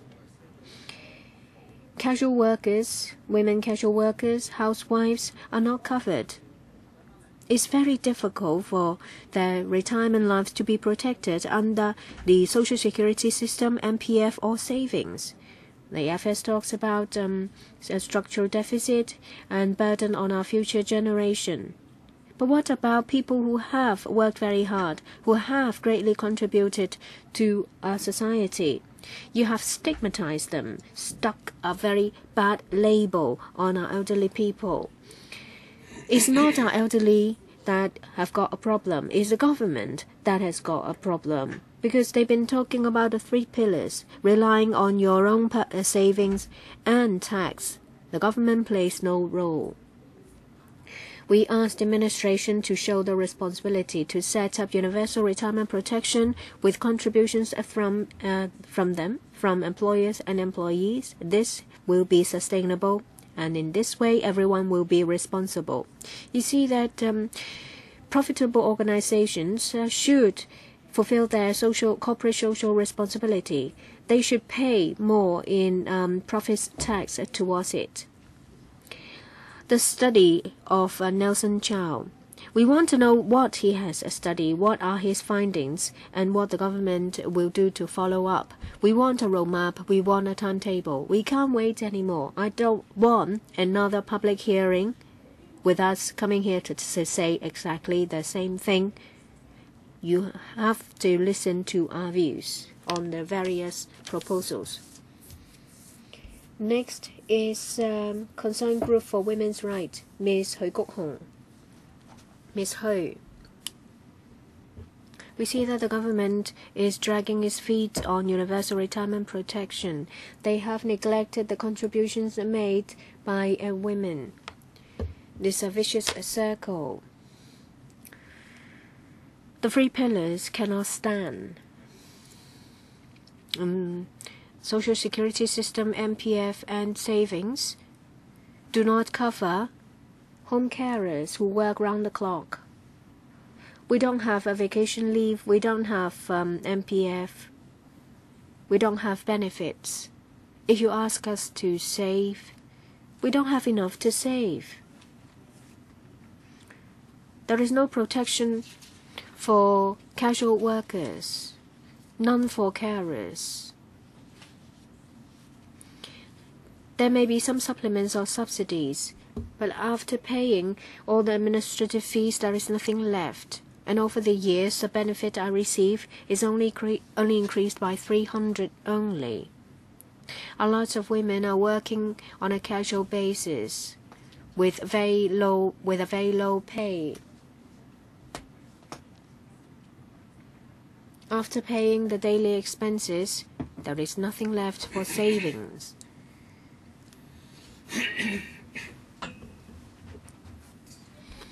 Under the population policy, the government encourages the women to take up casual work. But we won't be able to get any retirement protection. Then we'll have to rely on CSSA, and then there will be a labeling effect. Isn't this a different kind of discrimination against women? We're home carers. We make contributions to society, but we're not recognized. We have no protection. So we ask for universal retirement protection, with contributions coming from the government, employees and employers, and supported by healthcare benefits. We want a timetable. We want a roadmap. We want some action. We don't want any more studies. Thank you. Next is Cleaning Workers Union, Ms. Chung Po Lai. Good afternoon, everyone.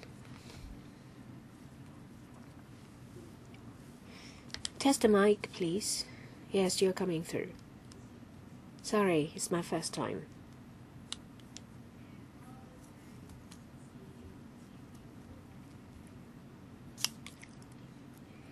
Every time the government mentions about the elderly,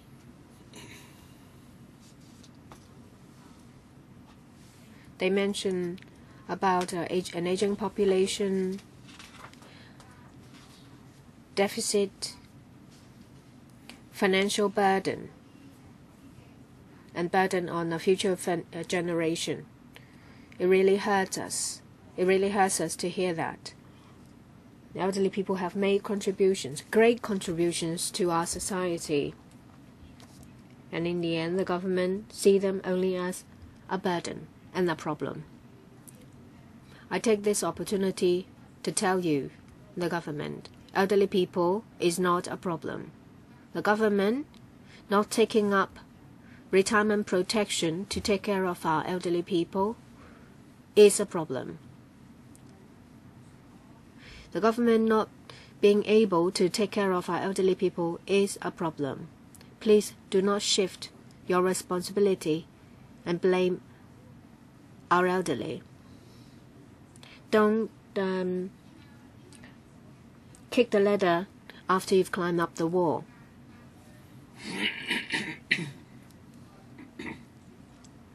Now, retirement protection relies on Social Security, MPF, and savings, and that is not enough. There's a high administrative fees. No matter how hard you work,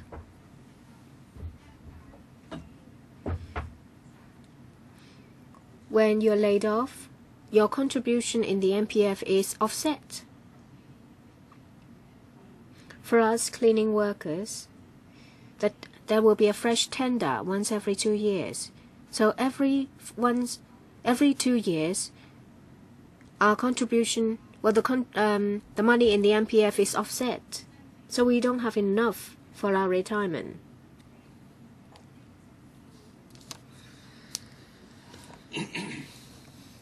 If you want to apply for CSSA and live with your family, your children will have to sign a declaration to not support you. Even if they want to be filial, they are not allowed to be. So you see that even when you're 50 or 60 years old, you have to do 2 jobs, work for over 10 hours a day. If you ask us to rely on savings, it's simply impossible. So the current protection a retirement protection is not enough to protect old people like me.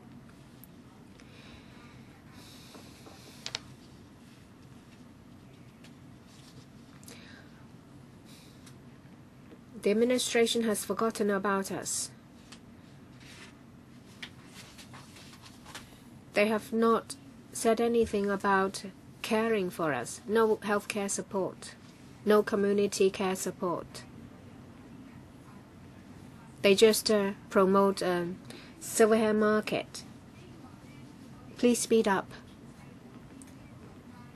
There are elderly people without children. They need universal retirement protection more. Please help us. Thank you. We have got your document. Thank you very much. Next is Kwai Chung Old People Rights Concern Group, Mr. Zhang. It's Kwai Chung Elderly People Rights Concern Group, Mr. Zhang Hoi Pang. There are lots of elderly people in Kwai Chung Estate. We want universal retirement protection.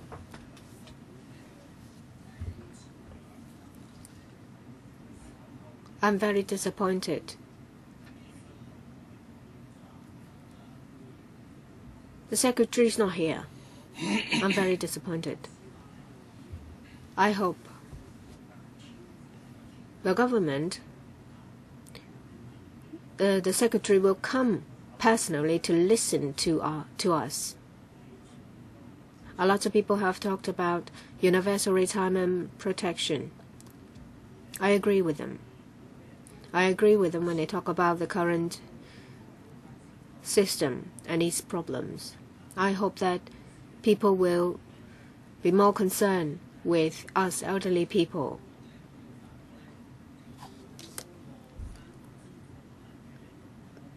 The government talks about the three-pillar model. It simply doesn't work. Let me tell you something about our estate.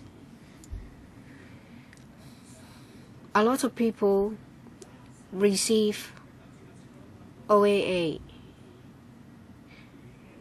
And the OAA becomes poverty alleviation measures. The OAA is not enough for elderly people to live on. They get 2,850. If you get both OALA and OAA, it's over 4,000, but it's just not enough. I hope the CY Leung government, especially the Chief Executive CY Leung himself,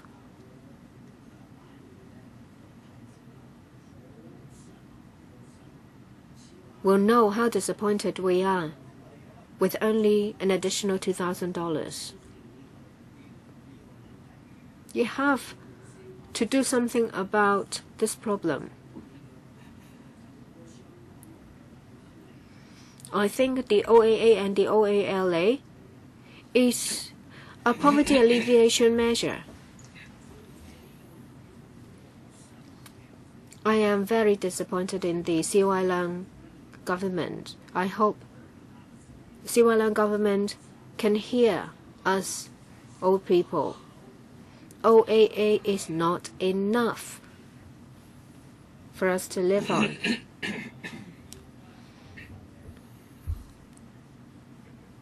You can finish it. You can finish. About CSSA. There are so many means tests. I'm not eligible for CSSA. I can only get OAA, which is just over 2,000. The three-pillar model simply doesn't work. That should be an improvement. Well, that's all I want to say for now. I do have a lot to say, but I don't have time. Thank you. Next. Ms. Lo Lai Ping, Kwai Chung Elderly Rights Concern Group.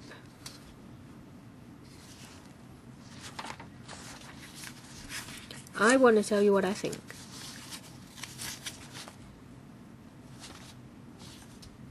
Thank you. A lot of groups talk about retirement protection when I was working. Now I have retired. I hope my children don't have to worry. Then they can focus on their work. 快啲知道。 So I hope it can be implemented such that my children can have peace of mind.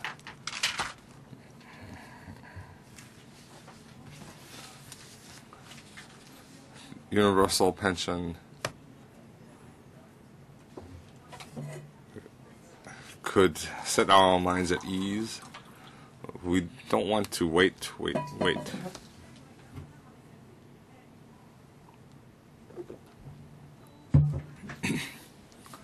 We are already of retirement age. We want to receive allowance, and you need means testing. But the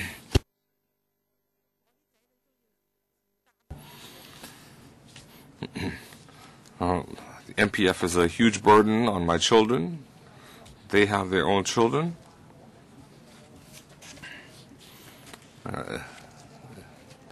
So I hope when they reach retirement age, they shouldn't go through means testing and so on.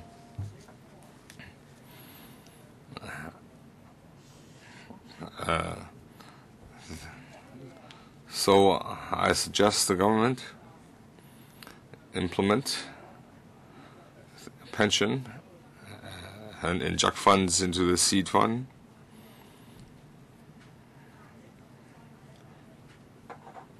So the next generation can benefit. You're also saying that the workforce will shrink. So my sons and daughters,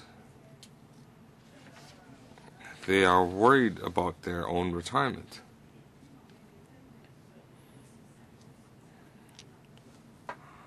So I hope you can think it through.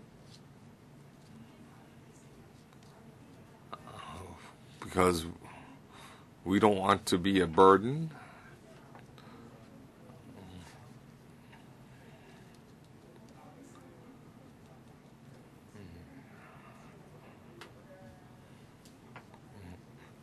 So I hope you can think in our shoes. Thank you.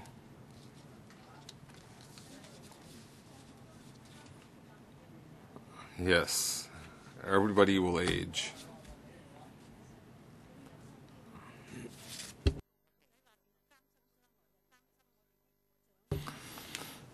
They shouldn't worry about the elderly.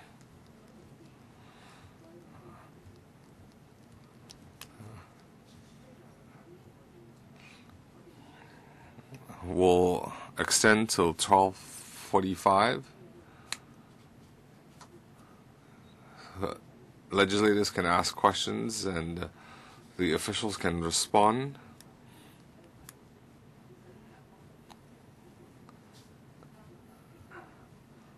But we need to address one question first. We have very experienced officials. You are qualified to sit here. But when the public expects pension to be implemented this year, why don't we have the secretary attending? Matthew Zhang, FTSB Bureau, Chen Gakang. One representing welfare and one representing finance. I'd like the officials to respond. Why aren't the two secretaries here? As deputations have said, you need to respond, and we need a map, a timetable. We had issued a letter to Mrs. Carrie Lam in February. We had asked when would the report be completed.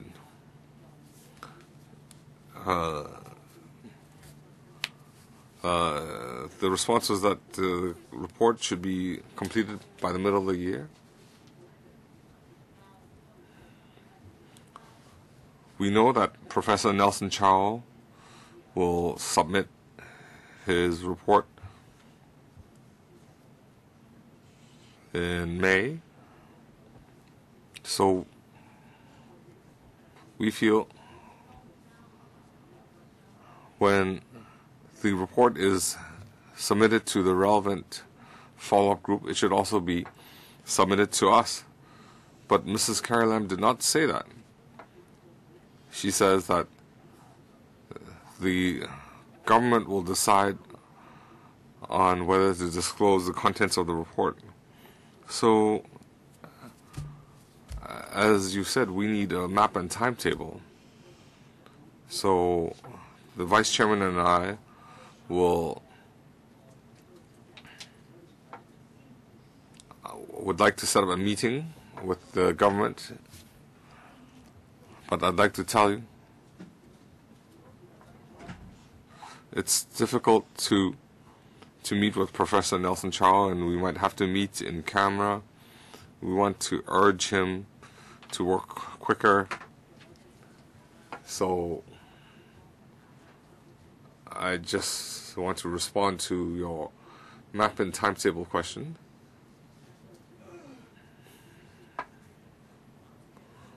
So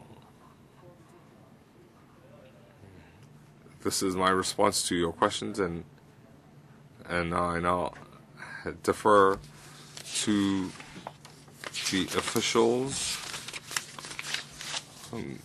Mr. Zhao Wenheng, Principal Assistant Secretary, and Ms. Emmy Wong, Principal Assistant Secretary for Financial Service and Treasury. Thank you. Thank you, Chairman and Deputations. First of all, I'd like to emphasize Professor Nelson Chow's study is not an overlapping report. We had explained he is not just focusing on the 3 pillars. On this occasion, he is looking in depth at specific suggestions, including statistics on universal pension. He'll conduct some data analysis. So we hope that this study can provide a basis for the next step of consultation. Professor Nelson Chow will report to the Poverty Commission by the middle of the year, and the Chief Secretary had also talked about how to disclose this report, and the Chief Secretary's office said that the Poverty Commission, after receiving the report, will decide how to disclose this report. So we will reflect your views to our colleagues regarding the Secretary's attendance. In last December, the Secretary had attended a meeting with Professor Chow. We will also reflect your views, and on each occasion we will decide whether to attend based on the progress and the agenda.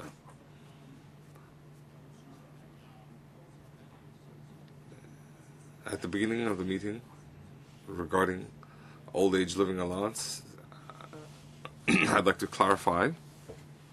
Just now it was mentioned the long-term public expenditure and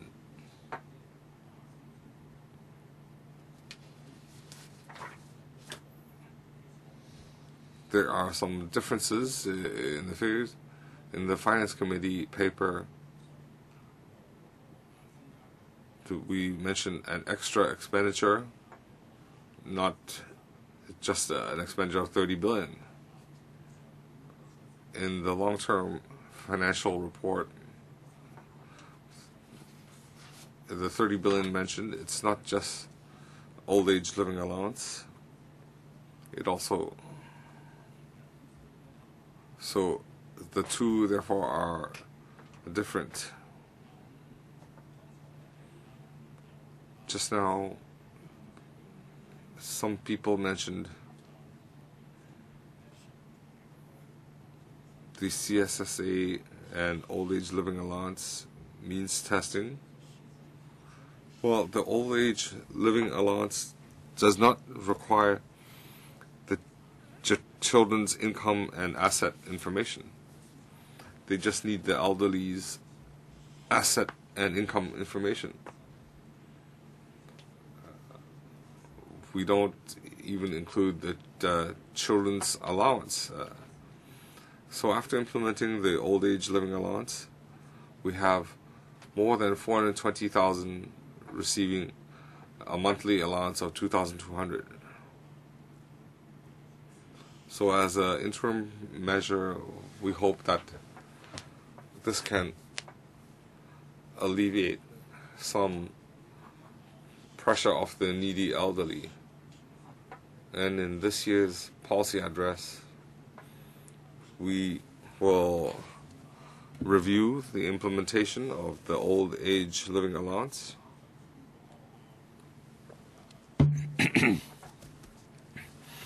Regarding CSSA,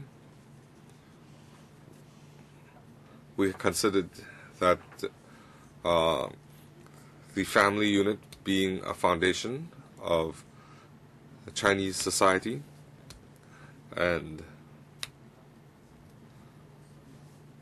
we don't want to create any stigma or labeling effect. So if some family situations where there is a disharmony in the family, it's hard to get children's asset or income information, the Social Welfare Department will handle this with discretion.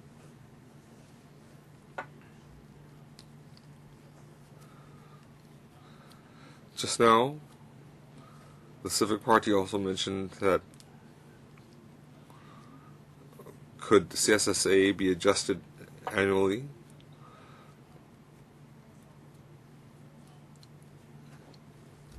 We will examine the CSSA households and will compile a CSSA index.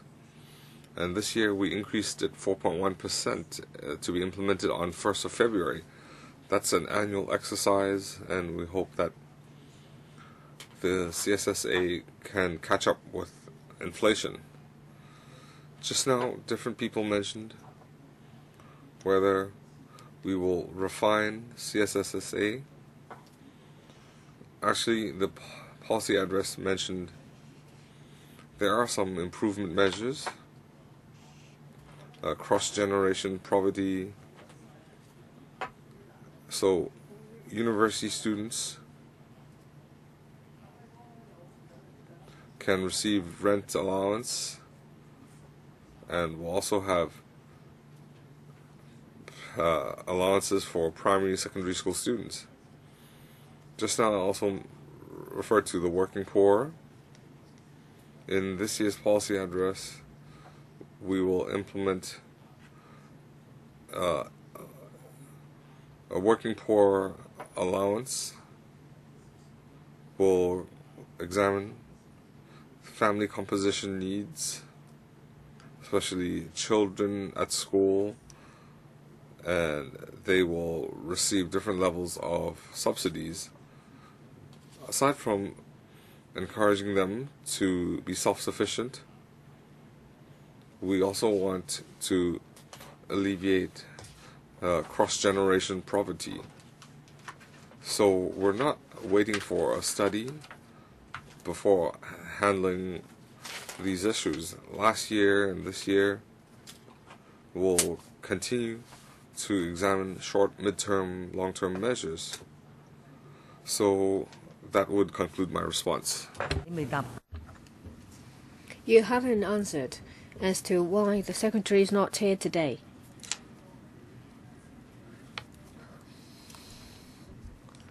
The Secretary considered attending, and we will reflect the views expressed to the Secretary. There will be deputations in the next session, and we will fully reflect the views expressed by individuals, legislators, and deputations to the Secretary. Please be quiet. Ms. Wong?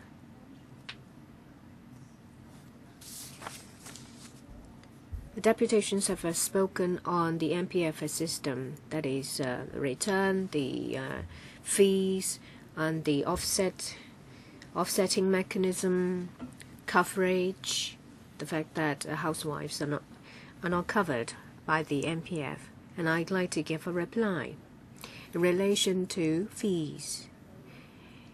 Since the inception of the MPF, the government and the MPF authority have taken measures to drive down the fees through increasing transparency, increasing competition, and the employees' choice option. In the past year or two, there are different funds offering a reduction in fees.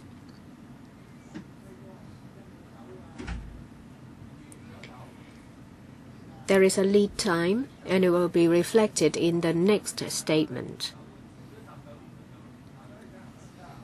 And I'd like to say that on the website of the MPFA, the MPF authority, there is a table showing the fees charged by funds and the respective rates of return. There is also the employee's choice option, the partial portability. This will help workers choose, scheme members to choose. And we're improving an arrangement under the MPF. We're thinking about a fund that will make long-term investment along the lines of retirement protection. Under the various funds, there will be such an arrangement for scheme members who don't know how to choose or who aim at retirement protection. Fees charged is subject to regulation. We reckon that this fund will help people who don't have time to choose. It will also set the benchmark to increase competition. Our aim is that later this year there will be consultation on this new fund, new type of fund. Deputations have also spoken on the offsetting mechanism. The Chief Executive mentioned about this. It's a complicated issue. The administration is concerned, and we've been listening to views. We'll continue to collect views. And about the coverage of the MPF, that it doesn't cover housewives or people who are not working. I think it will be dealt with under the overall retirement protection. Please tell the Secretary that we would like to see him next time. 3 to 4 members would like to ask questions. I don't think we have enough time, so I will extend it to by another 15 minutes to 1 o'clock. 3 minutes each. Mr. Albert Ho. First, I thank deputations for taking time to come to us.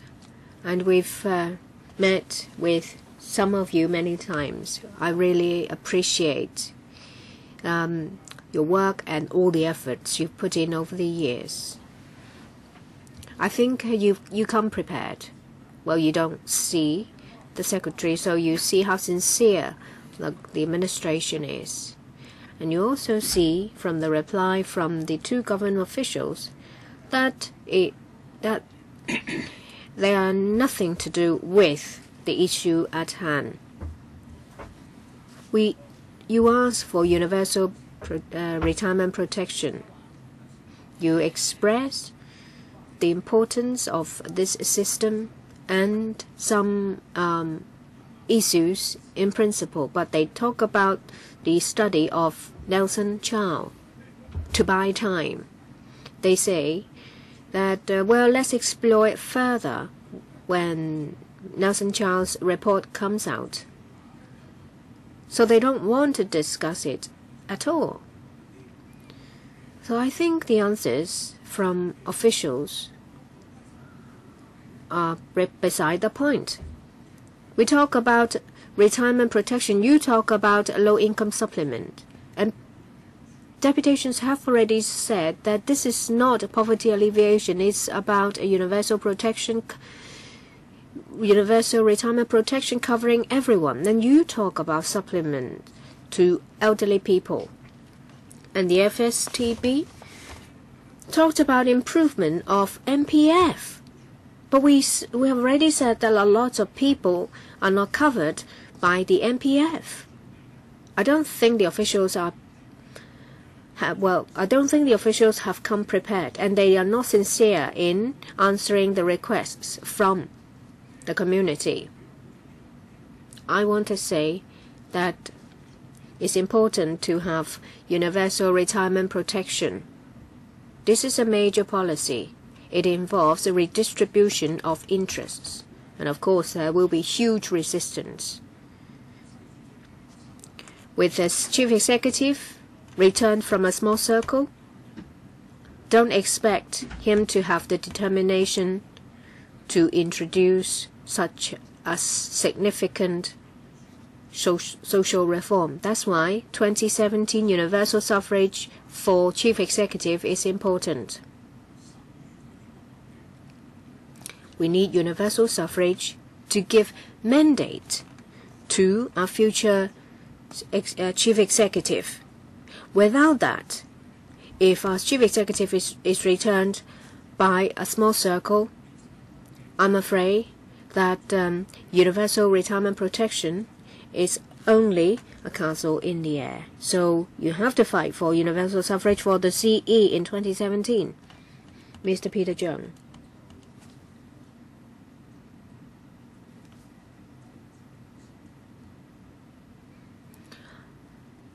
I spoke to the chairman about whether we will be able to get Nelson Chow's report easily. Well, the chairman has read the letter from the CS4A's office, and I think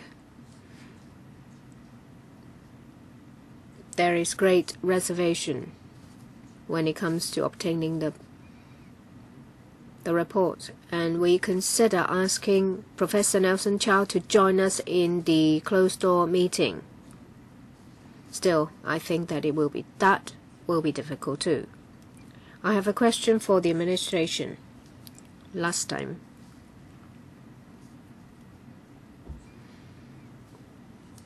I asked for information from the FSTB about studies on deposits. You did not answer me. And we have Mr. Wang Yunsan, who is an economist. He has given us a written submission, and in his submission it says that world deposit is dropping, and even for Chinese society like Hong Kong, we don't spend before we have the money, but our salary is not high,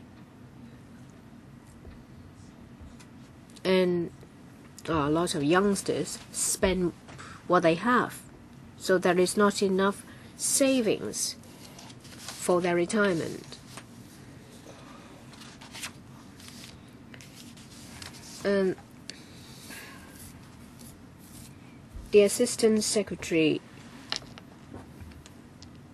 said that he can't give us information of the studies. There are 5 sets of documents, 3 of them uploaded on the internet, and there is also one done in 2008.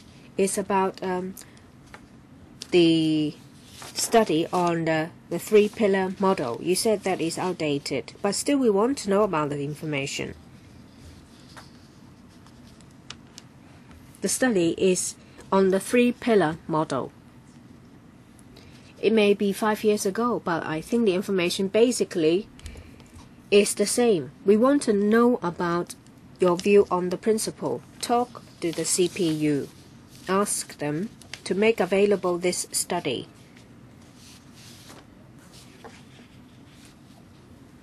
And there is also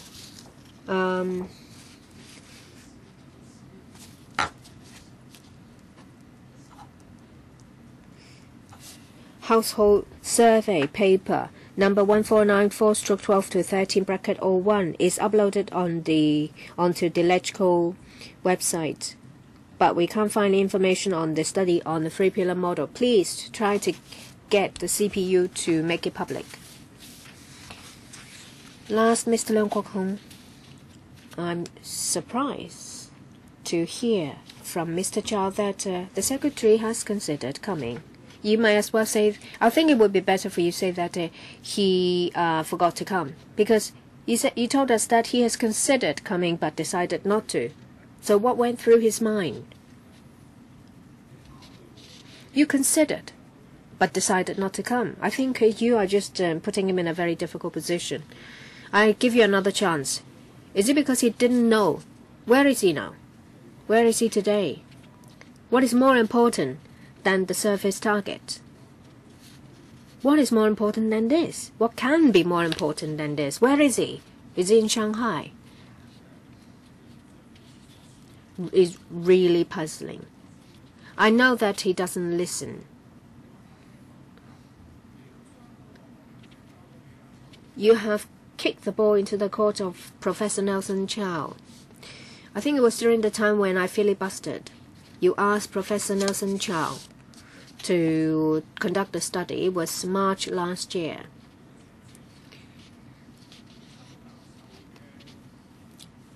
And now there is a report.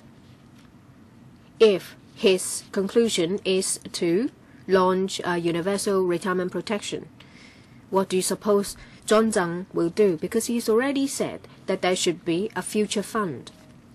So either way, you're stuck. C.Y. Leung said in his election manifesto that it doesn't have to be grand. It only has to be practical.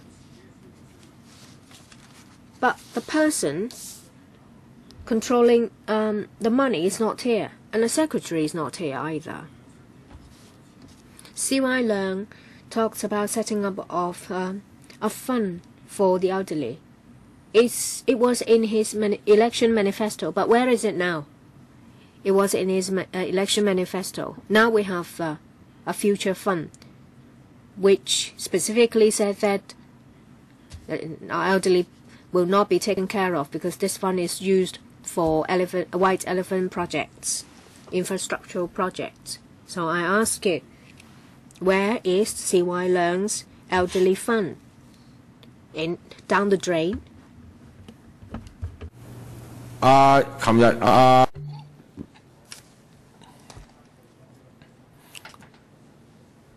When I filibustered,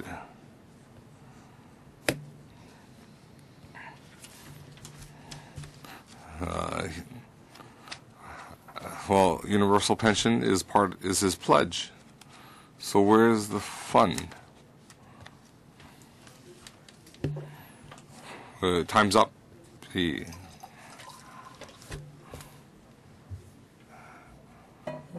you tell us, Principal PAS, where is Mr. Matthew Zhang? Next, Mr. Tan Ji-chun. I have to thank the deputations for attending LegCo on numerous occasions, even though we've heard all these views before. So I apologize for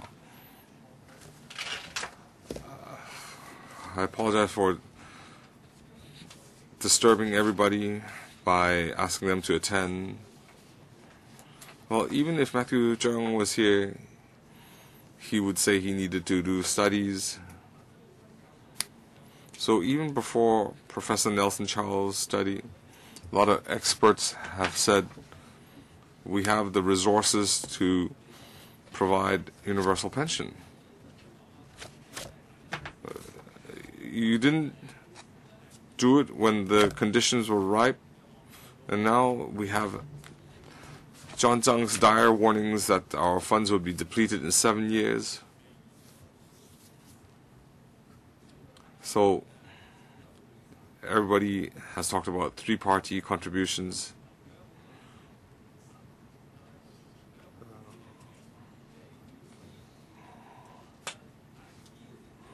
Well, but if the government would scrap means testing for old age allowance and old age living allowance and increase it to 3,000, 4,000, it would have the effect of universal pension. It's not infeasible. We have more than 1,000 billion reserves.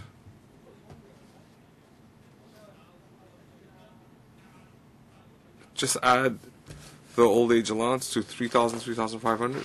We can put out immediate fires.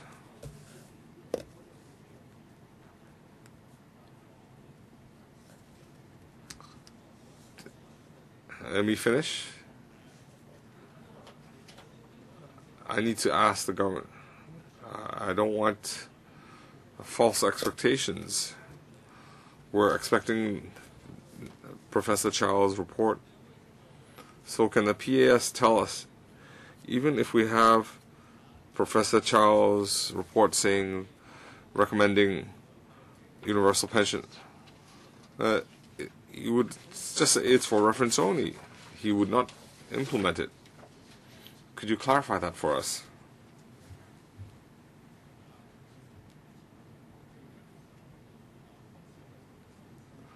Aside from Professor Charles' report, society has some views on universal pension, and some views are worried about sustainability and the public coffers. So we need to balance the complex factors. Professor Charles' study will create a platform for in-depth discussion. Different options, for example, contribution ratios or government injection, will be examined.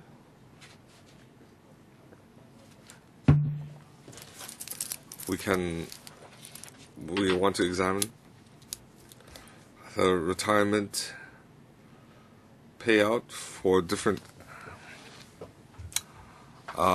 groups. So this is a practical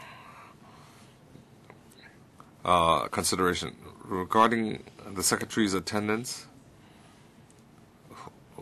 on each occasion we will reflect the views back to the Secretary and will decide whether to attend based on the agenda.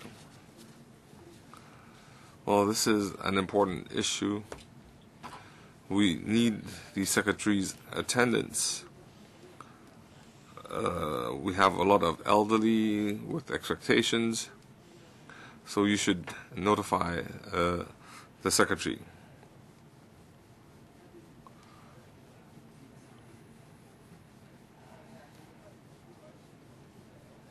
There's not much they can say.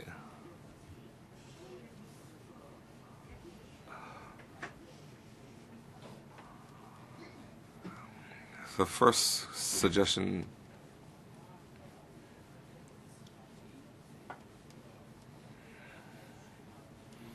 we need calculations and capital considerations. There are some 5 or 10 options. So could we review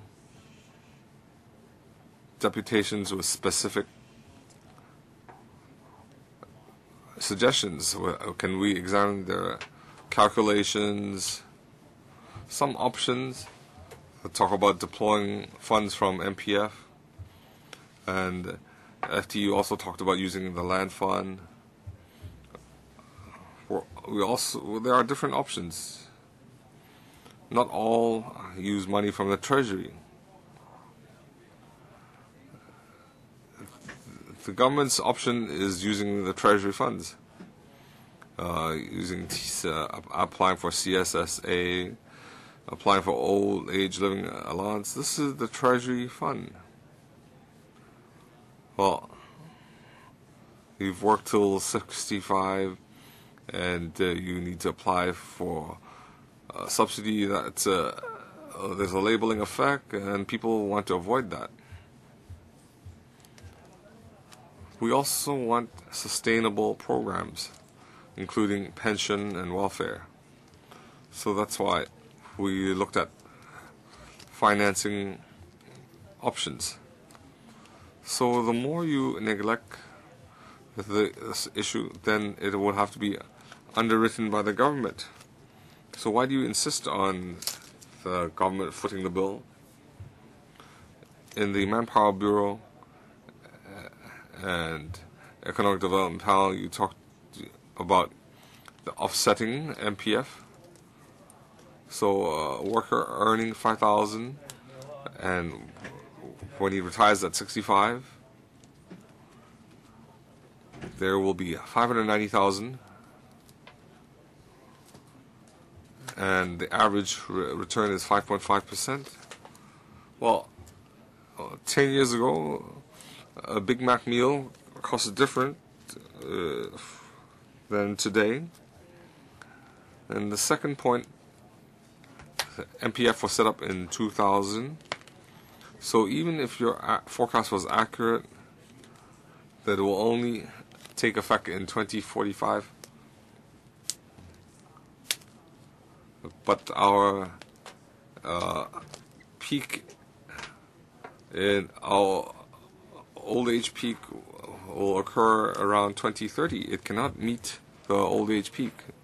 Thank you.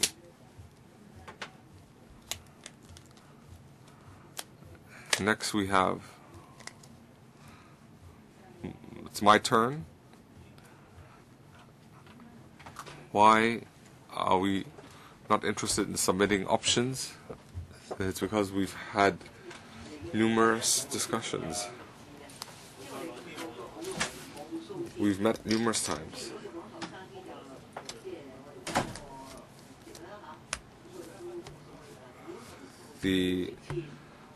We've met with the Alliance.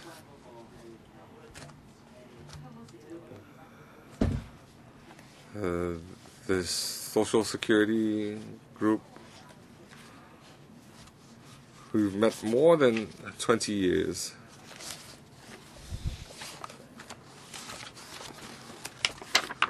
We've met, we've worked together almost 30 years. So we submitted numerous options to the government.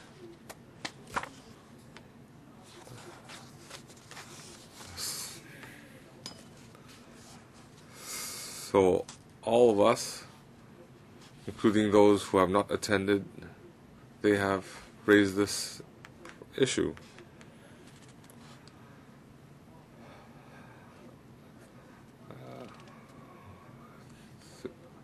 So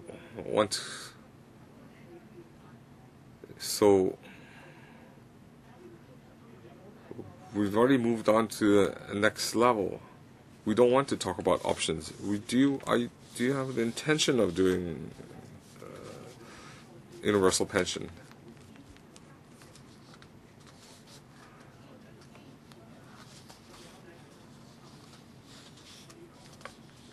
So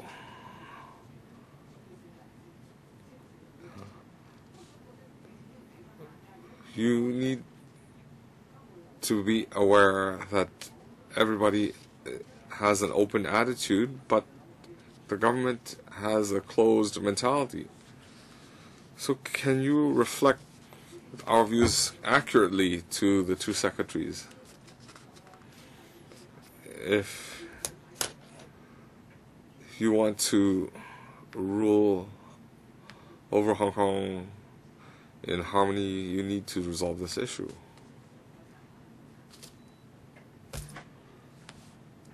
We will take your views and reflect it accurately to the Secretary.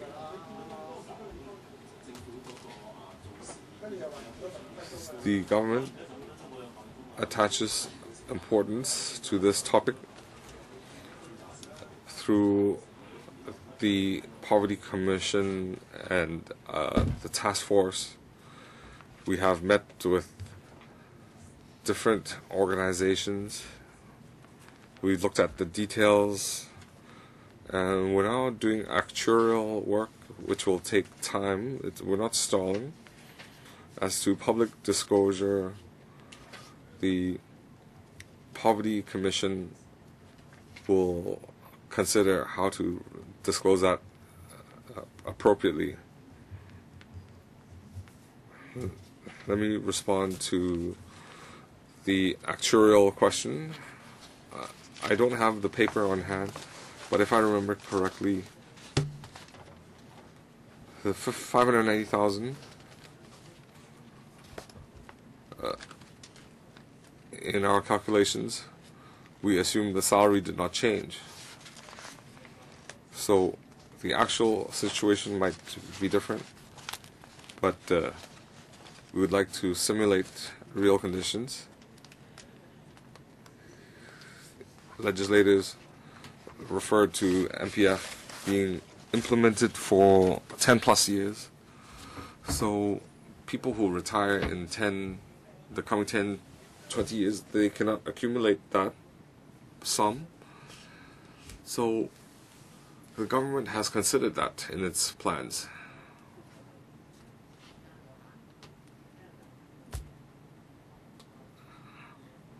Chairman, I haven't heard where Matthew Chung is. If you can't tell us that, what's the point of talking?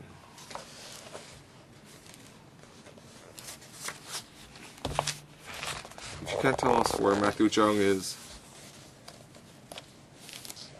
then he's just ignoring us. I've looked at all these proposals, and my proposal is the worst. 50 billion seed money, seed fund. Leung Yu-chung has the best suggestion. He has the whole plan. But I'm not sure, will he filibuster?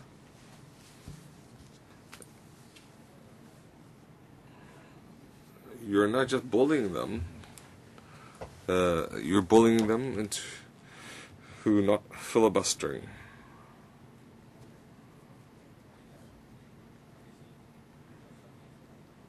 Matthew Chung will have to bear the consequences. The Welfare Service Panel will work,